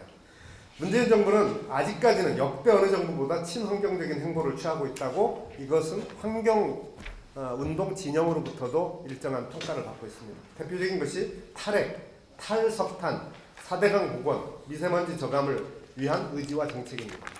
하지만 또한 여기서도 문제가 있는데요. 생태 파괴 논란이 되고 있는 대표적인 개발주의 정책, 최근에 기억나시죠? 설악산에 케이블카 놓자 말자라고 하는 그 논란이죠. 이 사업을 허용케 할 수 있는 부분이 바로 규제 프리존법이라는 겁니다. 규제 없는 지역, 규제 프리존법. 바로 이 부분을 이것을 통과시키려는 움직임이 문재인 정부 일각에서 지금 대단히 강력하게 존재하고 있고, 그런 점에서 기존의 개발주의 정책 방향으로부터 과연 어느 정도나 벗어날 수 있을지 아직은 매우 불확실하다, 이렇게 이야기할 수 있겠습니다. 저는 그래서 비록 정서적으로 친환경적인 어떤 그 오리엔테이션, 지향을 갖고 있다고 할지라도 결국 이건 권력 투쟁이 될 수밖에 없는데요. 친환경 정책을 펼치고자 할 때 불가피하게 충돌이 일어날 수밖에 없습니다.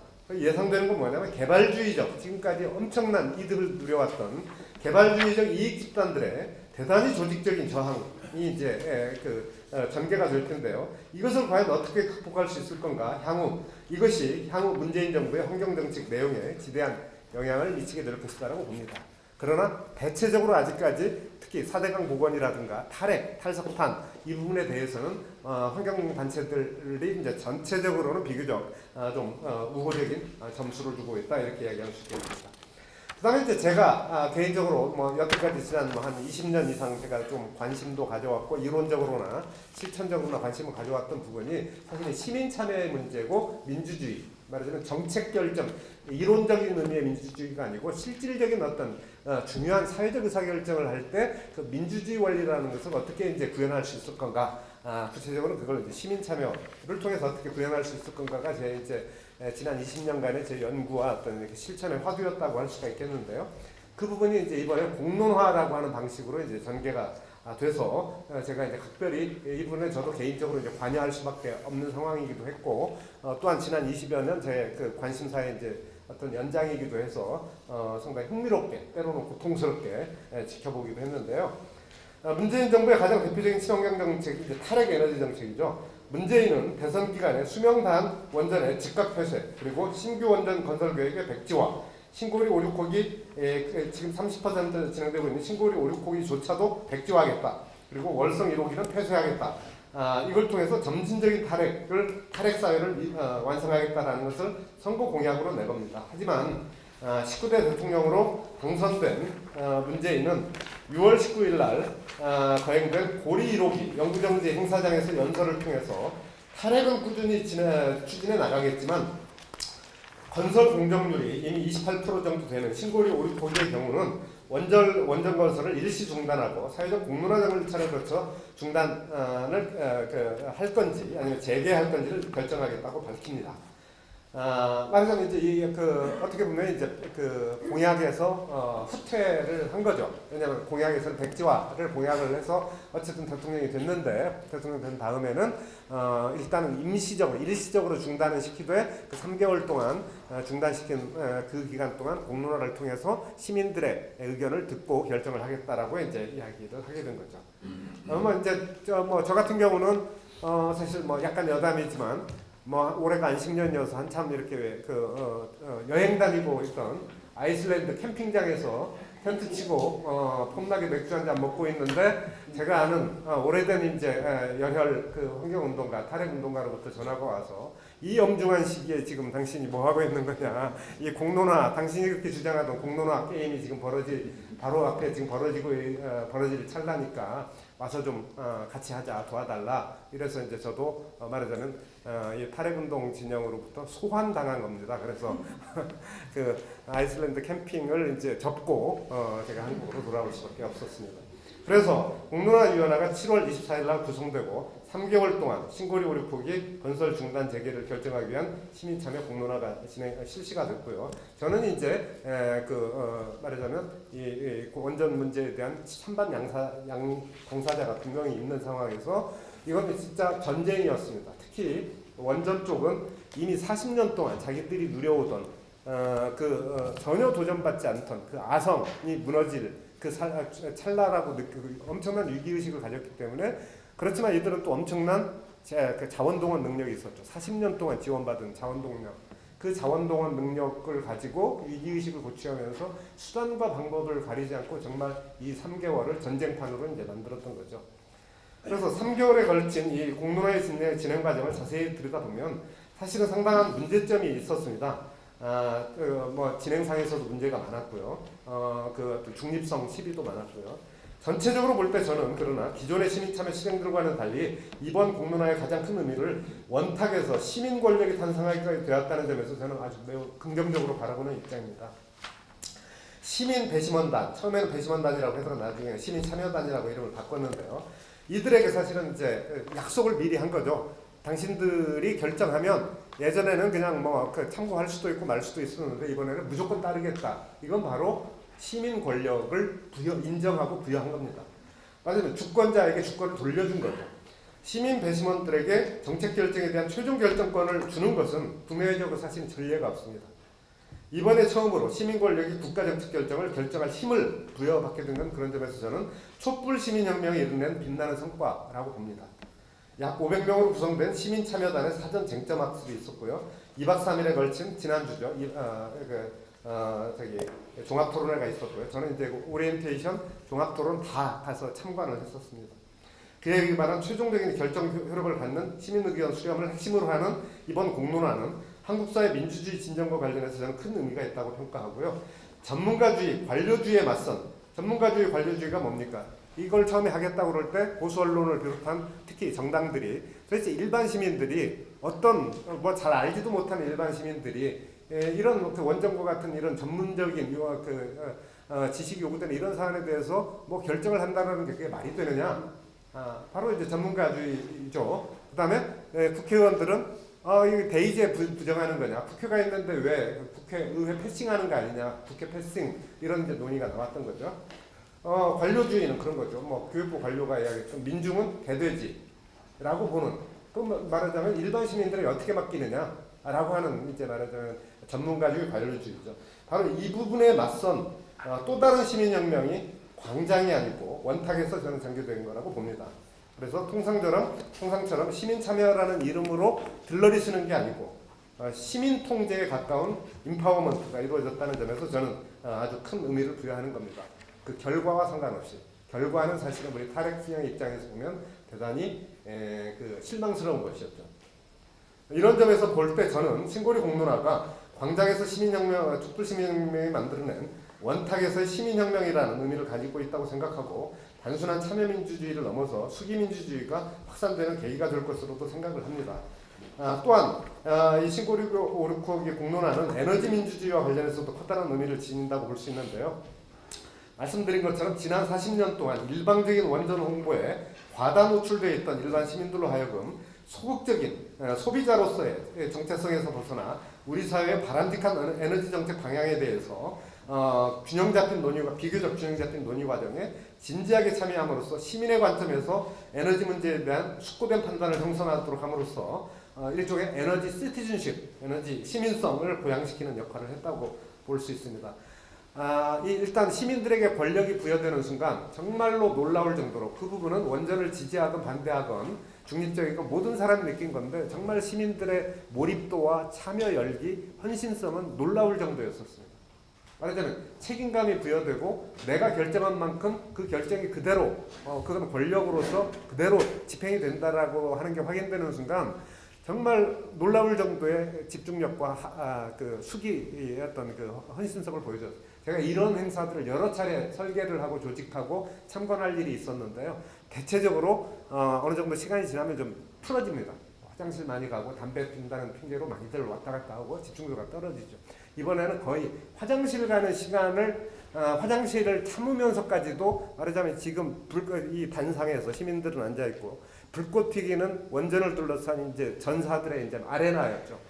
일종의 진검승부가 막 불꽃 튀기는 진검승부가 계속 일어나는 거예요. 그걸 놓치지 않기 위해서 화장실을 안 가는, 아끼는 그런 정도의 열정들이 이번 저는 확인할 수 있었다는 점에서 저는 아주 중요한 그 시민 시티즌십의 계기였다. 그래서 요약하면 찬핵 진영이나 탈핵 진영 모두가 40년 만에 처음으로 대규모 공론장에서 그런 사회적 쟁점 사안, 원전과 관련된 이런 쟁점 사안에 대해서 자신들의 주장이 있었는데 자신들의 주장이 얼마나 설득력을 갖는지 시민들로부터 검증받아야 되는 엄중한 자리에 서야 했다라는 거죠.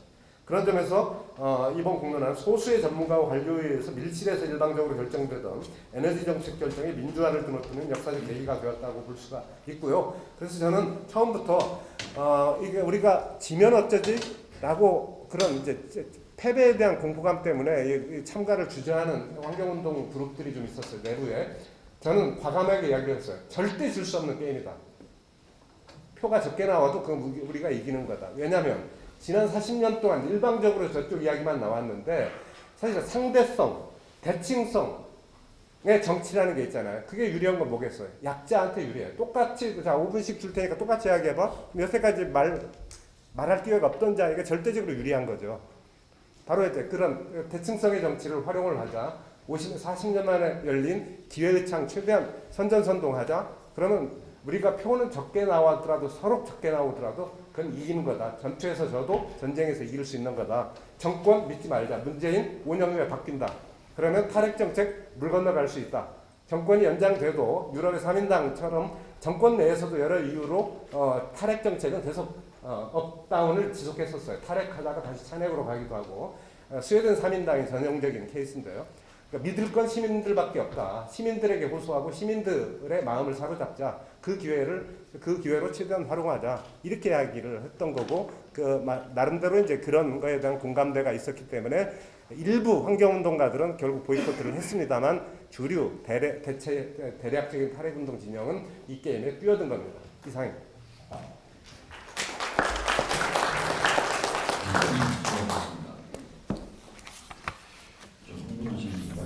흔들면서 말씀하시고 제가 좀 거듭났습니다.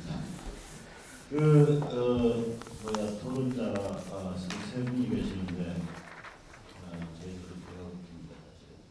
그래서 시간이 45분까지 해서 5분씩만 드리겠습니다. 혹시나 플로어에서 말씀하실 분이 있을지도 모르니까 5분도 조금 줄여주시면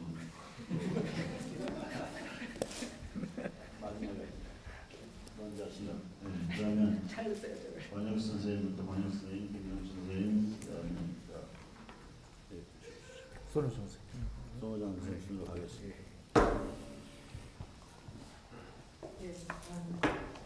지금 말이 좀 길기 때문에 빨리 끝내기 위해서 제가 지금 괜찮은 거 맞을 거예요. 몇 가지 주제에 관해서 이야기 들었는데 사실은 아까 제가 마지막 세션이어가지고 저는 사실 제 이야기는 하긴 했습니다. 사실 희망의 변곡점이라는 표현을 보고서 피 웃었고, 그러니까 아까 에르스트 블로그의 희망의 원리를 가지고 이야기를 한 것 같은데, 제가 볼 때는 희망을 말하기보다 희망의 원리를 이야기해야 될 것 같다는 생각이 좀 들었어요. 좀 전에 오늘 그 원전 공론화 조사위원회, 공론을 조사하는 위원회, 저는 되게 좀 말씀하시는 거 아까 되게 많은 것들을 시사하고 있었다고 생각을 해서 원전의 문제만이 아니라 그렇게 말씀하실 수도 있지만 저는 그렇게 생각했어요. 저들은 누군가라는 생각을 했었어요.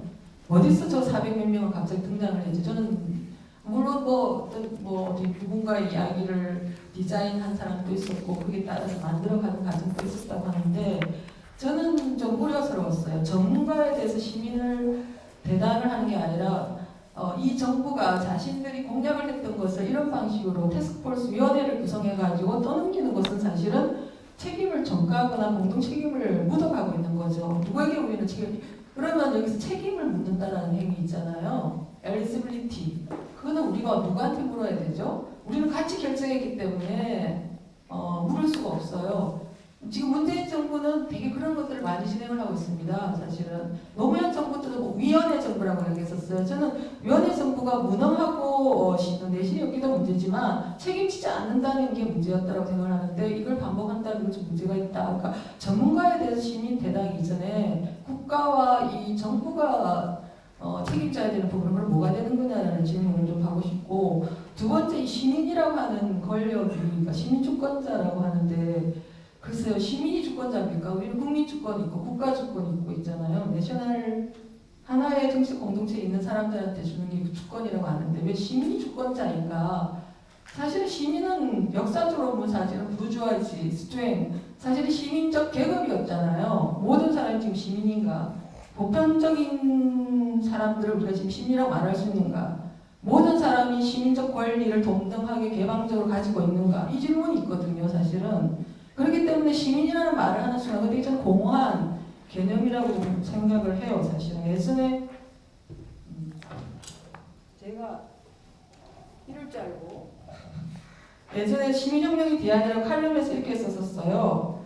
뭐 블라블라 얘기를 한 다음에 우리에게 현재 박근혜를 향한 분노가 공통분모가 없다. 시민혁명이라고 말하는 그대 담론 뒤에는 목소리조차 내지 못하는 그 목소리조차 평등하지 않은 사람들의 긴 그림자가 있다. 이른바 시민혁명의 주체는 여전히 비어있다. 그리고 시민혁명의 주체는 대문자 시민이 아니라 이제 다양한 사회적 주체들로 대체되어야 한다. 이렇게 시민이 다양화되고 분기해서 자신들의 사회적 이해를 드러내고 그것을 연합 속에서 조직되어 사회적 정치의 동맹을 만들어 나갈 때 이 사회는 단지 권리 우두머리 하나를 치는 것이 아니라 사회를 재편하고 헌법을 다시 쓰는 새로운 민주주의 체제가 될 수 있을 것이다.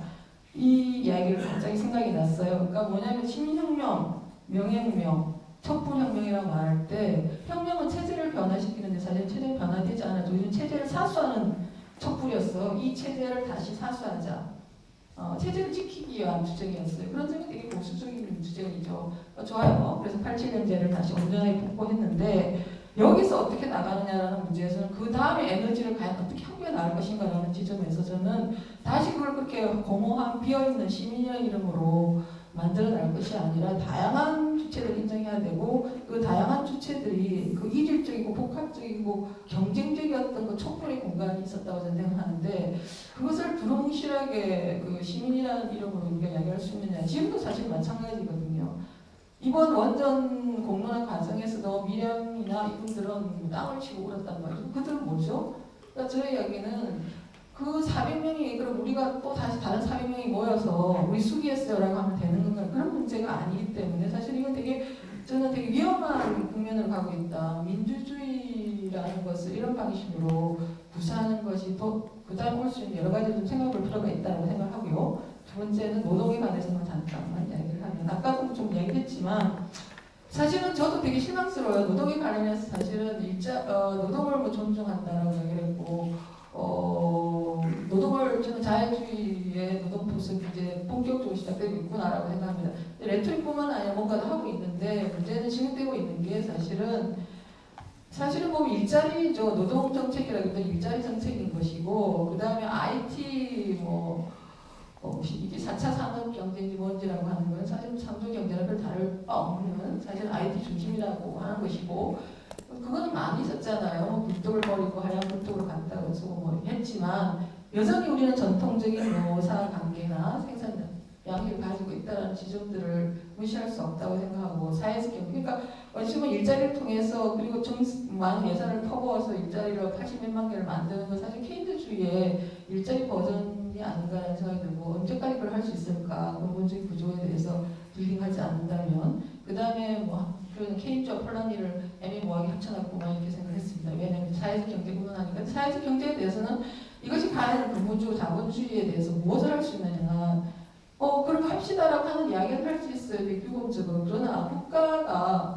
정부가 이걸 자신들의 노동정책이나 일자리처럼 말하는 것은 이거는 이게 약간 제가 볼 때는 되게 약간 퍼포먼스적인 게 강하다라고 생각을 해요. 그러니까 뭐냐면 핵심을 지르지 않는다는 이야기예요, 사실은. 그리고 그거는 근로기준법 같은 것도 마찬가지죠. 주말 노동시간 문제 가지고 초과 근로가 되니까 그거 바꾸겠다는 지금 근로기준법 바꾸는 게 그 문제입니까? 아니잖아요, 그죠? 노동법을 바꾸는데 노동시장에서의 문제, 비정규직의 문제는 일자리를 창출하는 게 아니라 비정규직을 바꿀 수 있는, 폐지하거나 줄여나갈 수 있는 그래서 가장 문제가 되는 조항이 근로기준법 2조, 노조법 2조 이런 걸 이야기해야 되는데 지금 한마디도 안 나오고 있습니다. 그러니까 사실은 이 정부가 사실은 되게 거짓말 지금 변죽만 누리고 있다는 생각이 좀 많이 들어요. 사실 노동 문제에 관해서. 그리고 그러면서 사회적 대화를 통해서 어떤 구조조정을 할 것이냐라는 지적이 있는 것 같고 그다음 자본과의 관계가 문제인 것 같은데 정권과 자본과의 관계 부분이 그래서 결국 중요한 것인데 사실은 지금 자본이 별로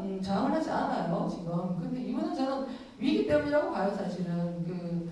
어느 정도의 개량적인 정치나 정책을 용인하고 있는 국면이기 때문에 이게 유지가 되고 있는 거지 과연 문재인 정부가 자본과의 관계에서 되게 기대치적으로 다른 위에 서 있느냐 저는 그렇게 생각이 들지 않기 때문에 그 다음 것이 되게 문제적일 것이다라고 생각해서 이런 방식의 시간을 계속 보내는 것은 사실은 저 정부만이 아니라 민주노총, 조직노동도 마찬가지이기 때문에 사실은 좀 깝깝하다라는 생각을 합니다. 사실 그래서 87 체제로 회귀는 했지만 되게 부호한 지연된 연장이 되지 않을까 이런 생각이니까 희망은 보였다라는 생각을 하게 됐었습니다.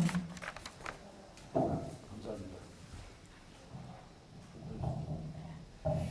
예. 지금 예, 발제 잘 들었고요.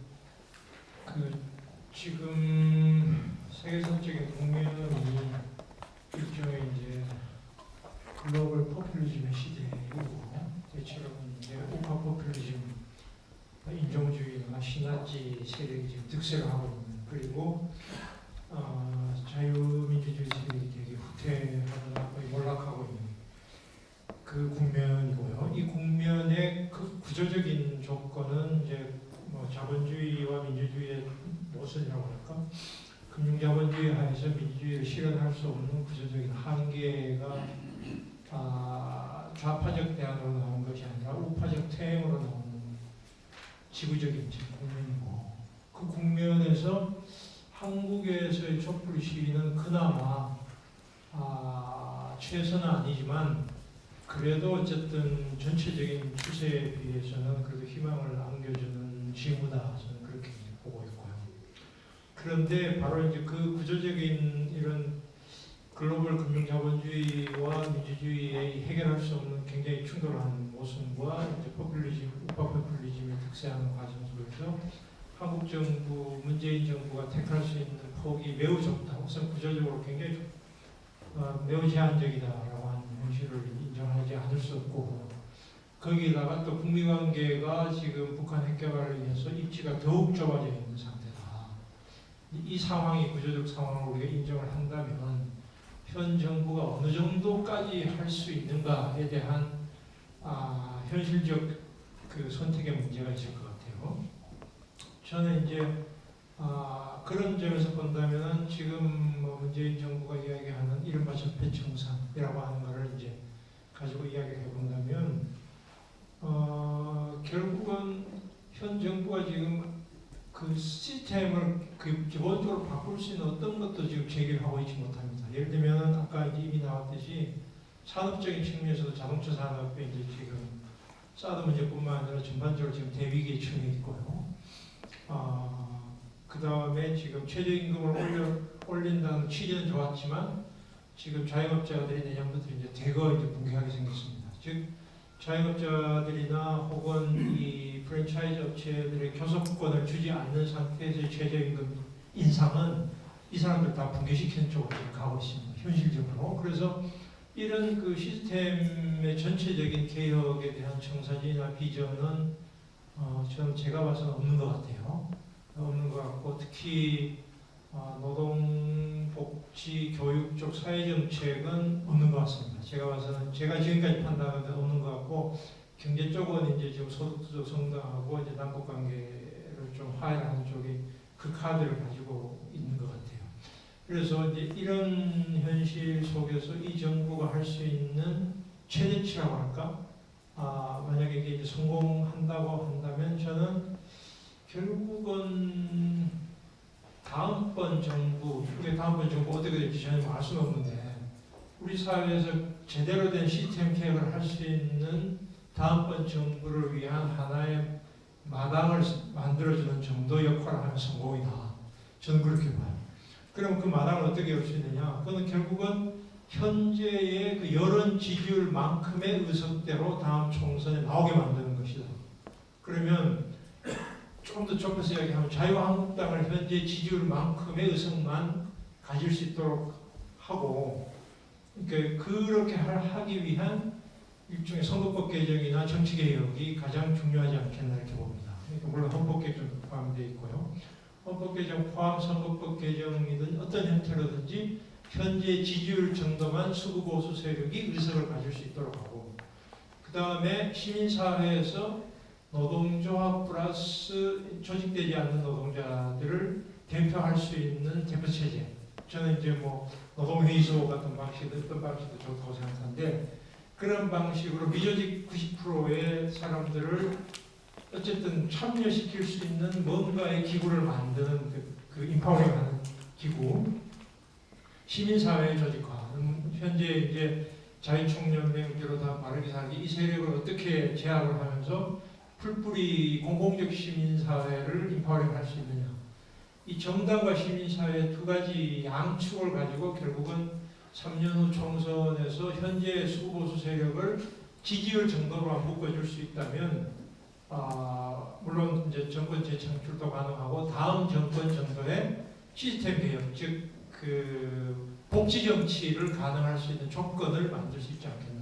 현재로서는 촛불 시민들의 열망에도 불구하고 복지 정치를 현실화시킬 수 있는 조건이 너무 취약하지 않나. 그렇게 본다면 조세 문제하고 복지 문제하고 노사정의 같은 것을 정상화할 수 있는 이런 식의 통해서 우리 사회 전체의 성장주의 패러다임을 전환시키고 남북관계의 패러다임을 전환시키고 그 다음에 노동조익 체제를 바꿀 수 있는 그런 쪽으로 갈 수 있지 않나. 그렇다면 이 정부에서는 그걸로 가야 된다라고 한 담론은 우선 계속 퍼뜨려야 될 것 같고 그 다음에는 그걸 위한 정치개혁이 결국은 가장 중요하지 않겠나라는 게 제 생각입니다. 그래서 현실적인 한계가 있고 굉장히 아쉬운 점이 많이 있는데 이거를 어떻게 현재 조건, 이런 어려운 조건에서 어디까지 어떻게 해야 되는가를 좀 진지하게 검토하고 재개할 필요가 있지 않나 이런 생각을 있습니다.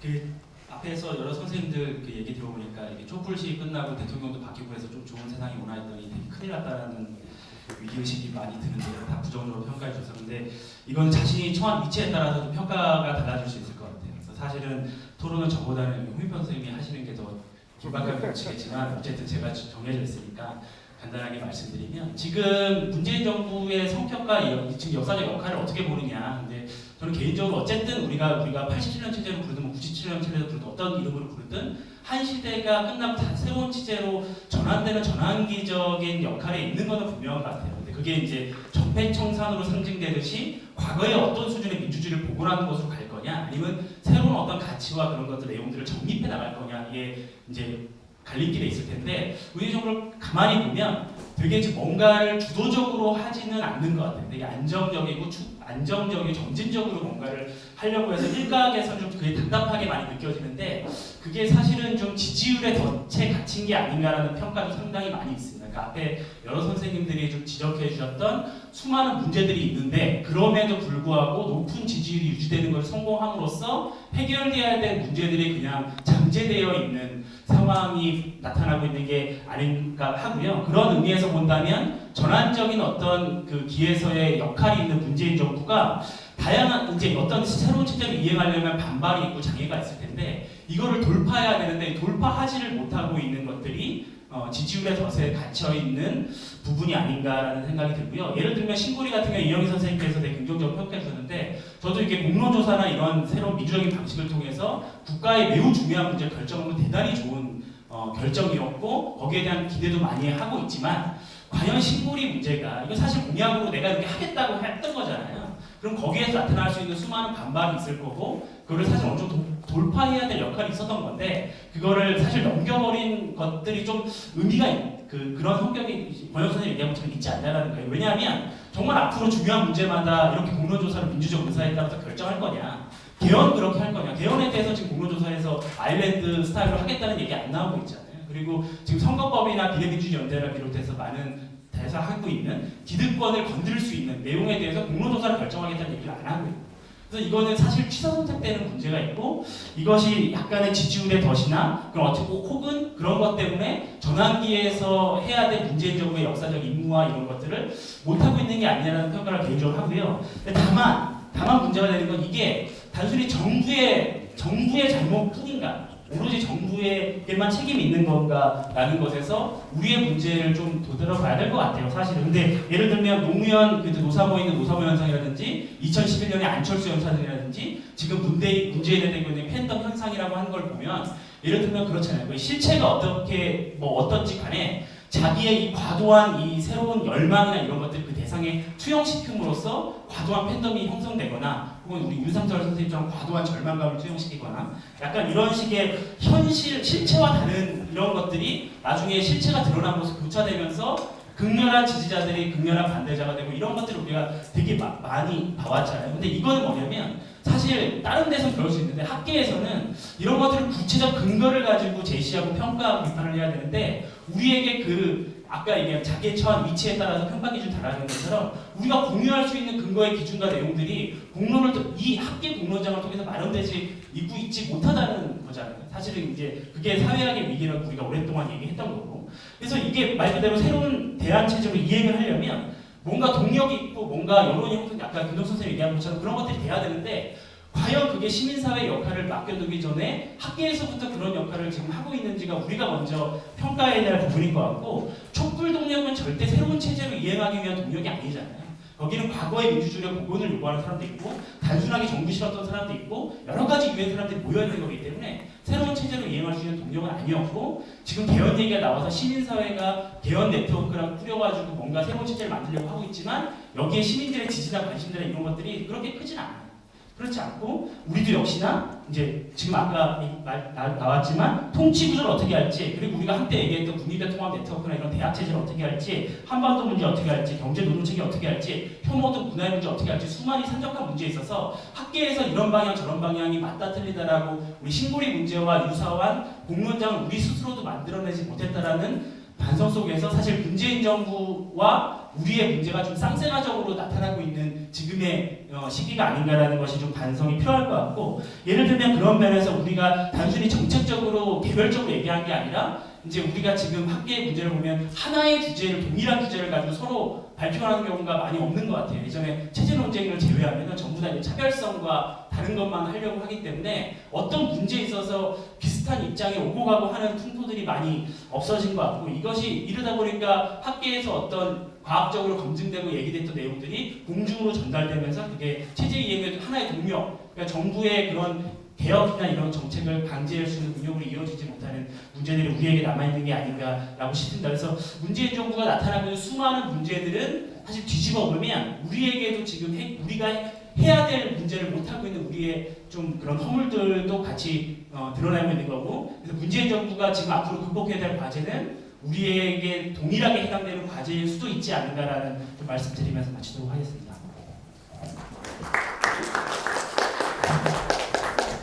제가 뒤쪽으로 올라오세요. 내일부터 나오지 말라고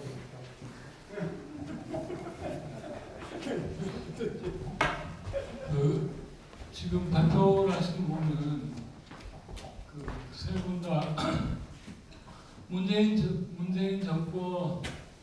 정권이 마치 자주성을 가지고 우리가 굉장히 많은 기대를 했는데 그 기대에 부응하지 못한 그런 측면들 많이 말씀하신 것 같아요. 그런데 기본적으로 문재인 정권을 제가 생각할 때는 자유주의 정권이라는 거죠. 그리고 그 자유주의 정권이 뿐만이 아니라 매우 허약한 자유주의 정권이고 따라서 눈치를 매우 보수 세력이나 눈치를 굉장히 많이 볼 수밖에 없는 그런 구조적 한계를 가지고 있다. 그렇게 말씀드릴 수 있는데 한번 생각해 봅시다. 우리가 굉장히 그 좌파 운동의 굉장히 성공적 사회라고 이야기됐던 그리스 시리자 같은 경우를 보면 굉장히 했잖아요. 시리자 도대체 어떻게 그 자본주의 이후에 주변부에서 대단한 그 좌파적인 운동이 일어나서 마치 엄청난 혁명적인 개혁을 할 것처럼 이야기했는데 그 친구들이 정권을 잡기도 전에 사실 정권 잡기 이전부터 많이 벌써 변질이 되어 왔었거든요. 그리고 정권을 잡고는 완전히 그야말로 소위 말하는 트로이카라고 불리는 유럽 중앙은행, IMF 이런 트로이카라고 불리는 그 세력이 하자는 대로 그대로 다 했지 하나도 자율성을 가지고 거기에 저항한다든지 하는 그런 자기들이 원래 내걸었던 의제를 하나도 달성 못했습니다. 제가 말씀드린 것은 결국 그 개혁이라고 하면은 그 지금 집권하고 있는 자유주의 세력 물론 촛불 민중의 힘으로 그렇게 정권이 바뀌게 되지만 민중 세력이 어떻게 스스로를 조직하고 압력을 넣는가, 예, 거기에 많은 부분이 달려있다. 그 부분이 활성화되지 않으면 또 동일한 어떤 실패를 맛볼 수도 있는데 제가 볼 때는 지금 우리 민중운동이 매우 분산돼 있고 그리고 어떤 뚜렷한 그 집중하는 그 의지를 못 가지고 있다는 것이죠. 그게 가장 큰 문제다.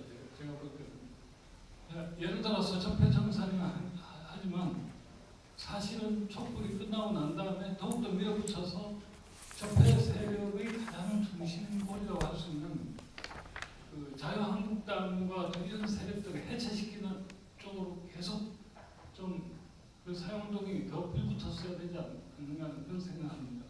그대로 놔두니까 이 친구들이 또 부활하게 돼요.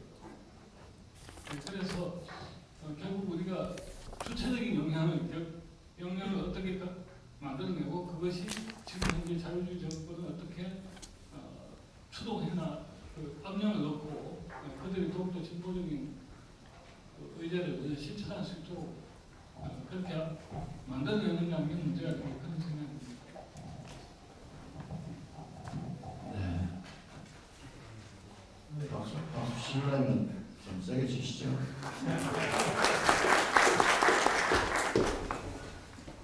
또 플로에서 말씀 의견 있으신 분 있으신가요?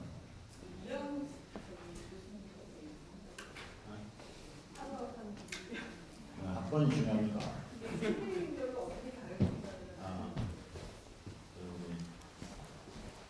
내 친구 얘기 나와서 제가 못한 선생님 저하면 20대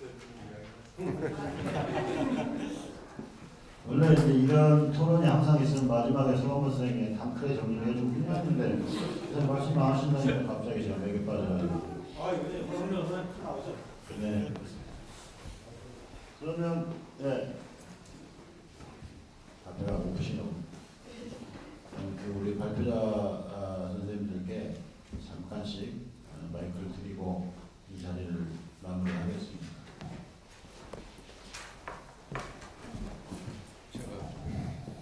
예, 저 드릴 말씀 많은데요.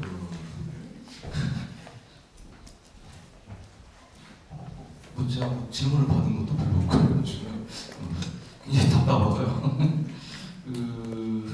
아무튼 남북 관계가 굉장히 앞으로도 어려울 것 같고요.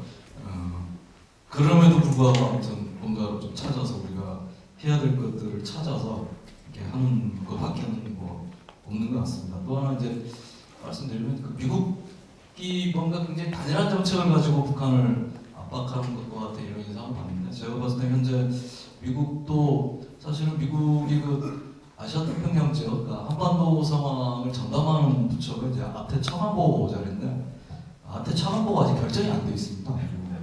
트럼프가 당선된 여기도 안 돼 있고요. 수잔 선턴이라고 하는 사람이 권한 대행이에요.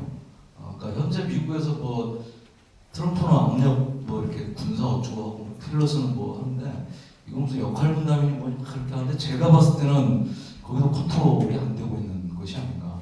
그러니까 결국은 우리가 볼 때 북한도 컨트롤이 안 되고 미국도 컨트롤이 안 되고 계속 그렇게 가지 않을까 이런 생각합니다. 그래서 더 힘든 상황이고 그래서 한마디로 정리하면 우리 주변에 이렇게 정신 똑바로 박힌 뭐 이게 별로 없어서 더 이렇게 분석을 하기도 어렵고 예측하기도 어렵고 이런 상황이 좀 진행이 되고 있습니다.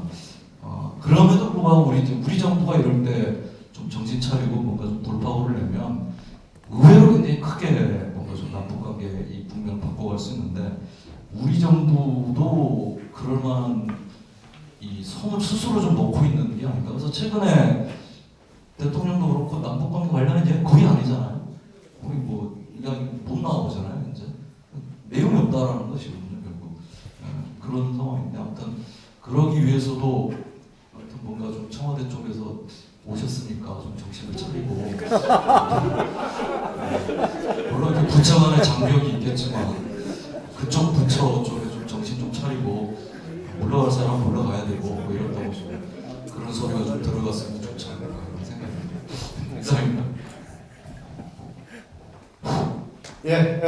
뭐 토론 말씀 잘 들었고요. 권혁숙 선생님하고 손은정 선생님 이제 공히 이 신고리 오르코기 공론화라고 하는 이 의제 자체가 이제 적절했느냐, 말하자면 이건 이제 그 공약이었는데 공약을 안 지키고 공론화에 넘긴 건 결국 이제 책임 방기 혹은 책임 전가 아니었느냐 이런 말씀이신데요. 뭐 그렇게 볼 수 있는 소지도 있습니다. 그런데 이제 환경운동, 탈핵운동의 입장에서 한번 생각을 해보시죠.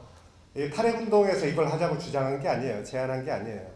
말하자면 탈핵운동은 그 이제 신고리 백지화 투쟁을 이제 하던 중에 말하자면 이제 정권이 바뀌었고, 그리고 사실은 그 문재인 대통령 되기 전에 운동 진영에서는 따로 비공식적인 협약까지도 맺었었어요. 대통령 되면 이거 이행하겠다라고 하는 그런 훨씬 공약보다 센 협약이었음에도 불구하고 어쨌든 이게 이제 후퇴한 거죠. 그랬을 때 선택지가 뭐겠습니까?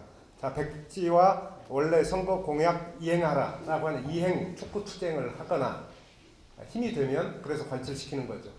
그러면 이제 운동 진영에서 판단을 하는 거죠. 우리가 과연 그런 힘이 있느냐.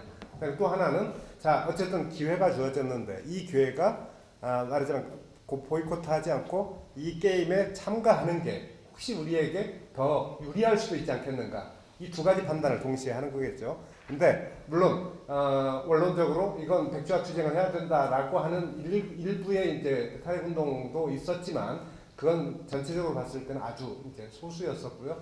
대체적으로 대부분의 사람들은 지금 백지화 투쟁해서 관철시킬 능력도 되지도 않고 지금 이 기회를 오히려 잘 활용하는 게 우리에게 더 유리할 수 있겠다 이렇게 이제 판단해서 참가하게 된 겁니다. 그래서 어쨌든 결과적으로는 물론 그래서 이제 탈핵운동이 여기에 뛰어들기로 한 그게 과연 잘 됐느냐의 문제는 그 관점에서 말하자면 그런 선전이 정말 잘 이루어졌느냐, 뭐 아주 작은 거지만 제가 최근에 본 뉴스로는 지난 3개월 동안 보도된 원전 관련 뉴스가 지난 원전이 가동된 40년 동안 보도된 것보다 더 많다고 그래요. 이게 바로 탈핵 진영이 노렸던 거죠. 말하자면 계속 노출시키는 거죠. 경고, 다 반대의 목소리, 다른 목소리들이 있다라고 하는 것을 계속 노출시키는 일종의 노출 투쟁 뭐 이렇게 이야기할 수도 있을지 모르겠습니다. 그 다음에 이제 권영수 선생님이 말씀하신 누가 과연 이제 여기 공론화 과정에서 500명의 시민이 무작위 추출됐어요.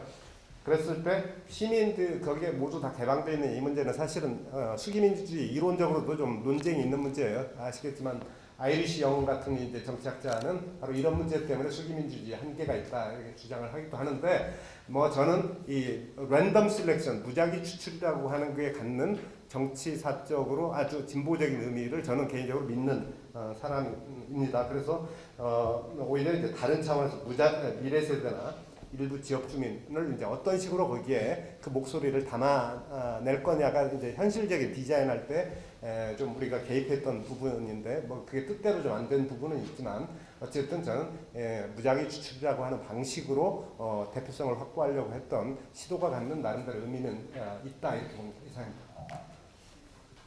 네, 짧게 말씀드리자면 아까 허성열 교수님께서 말씀하신 것도 동의하고요.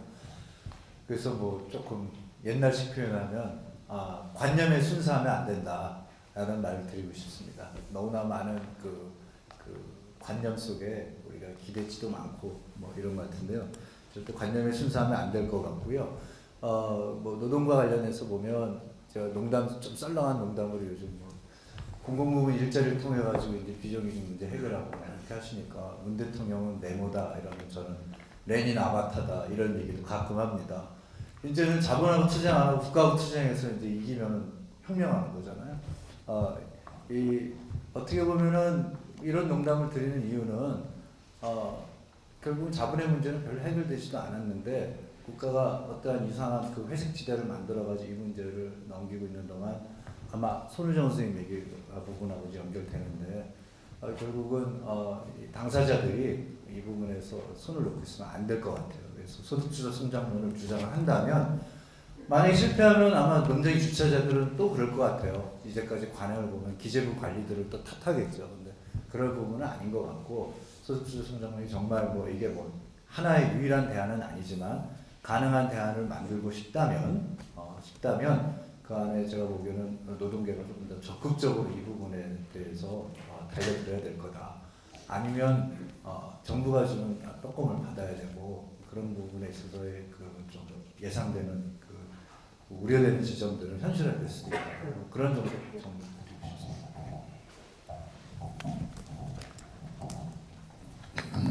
농담을 하셨는데 웃는 분이 한 분도 없어요. 썰렁한 그렇죠. 농담이 너무 수준이 높으니까 그런 것 같습니다. 저는 뭐 아까 김동준 선생님께서 말씀하신 조금 여유를 가지고 보고 싶습니다. 발표는 그런 식으로 했지만 항상 절망적인 것은 아니고요. 역시 우리 요새 김동준 선생님께서 100년 이후를 구상하다 보니까 예전에는 그냥 과거 역사를 쭉 걸어가시면서 단박에 까버리는 거였는데 좀 많이 달라지신 것 같습니다. 연세가 드셔서 그런지 그건 알 수가 없지만 아무튼 모두 다 좀 100년까지는 못 내다보더라도 몇 년이라도 내다보면서 여유를 가지시기 바랍니다. 조금 후에는 우리 운영위원장께서 끝나고 같이 할 식사 자리를 안내를 해드리겠습니다.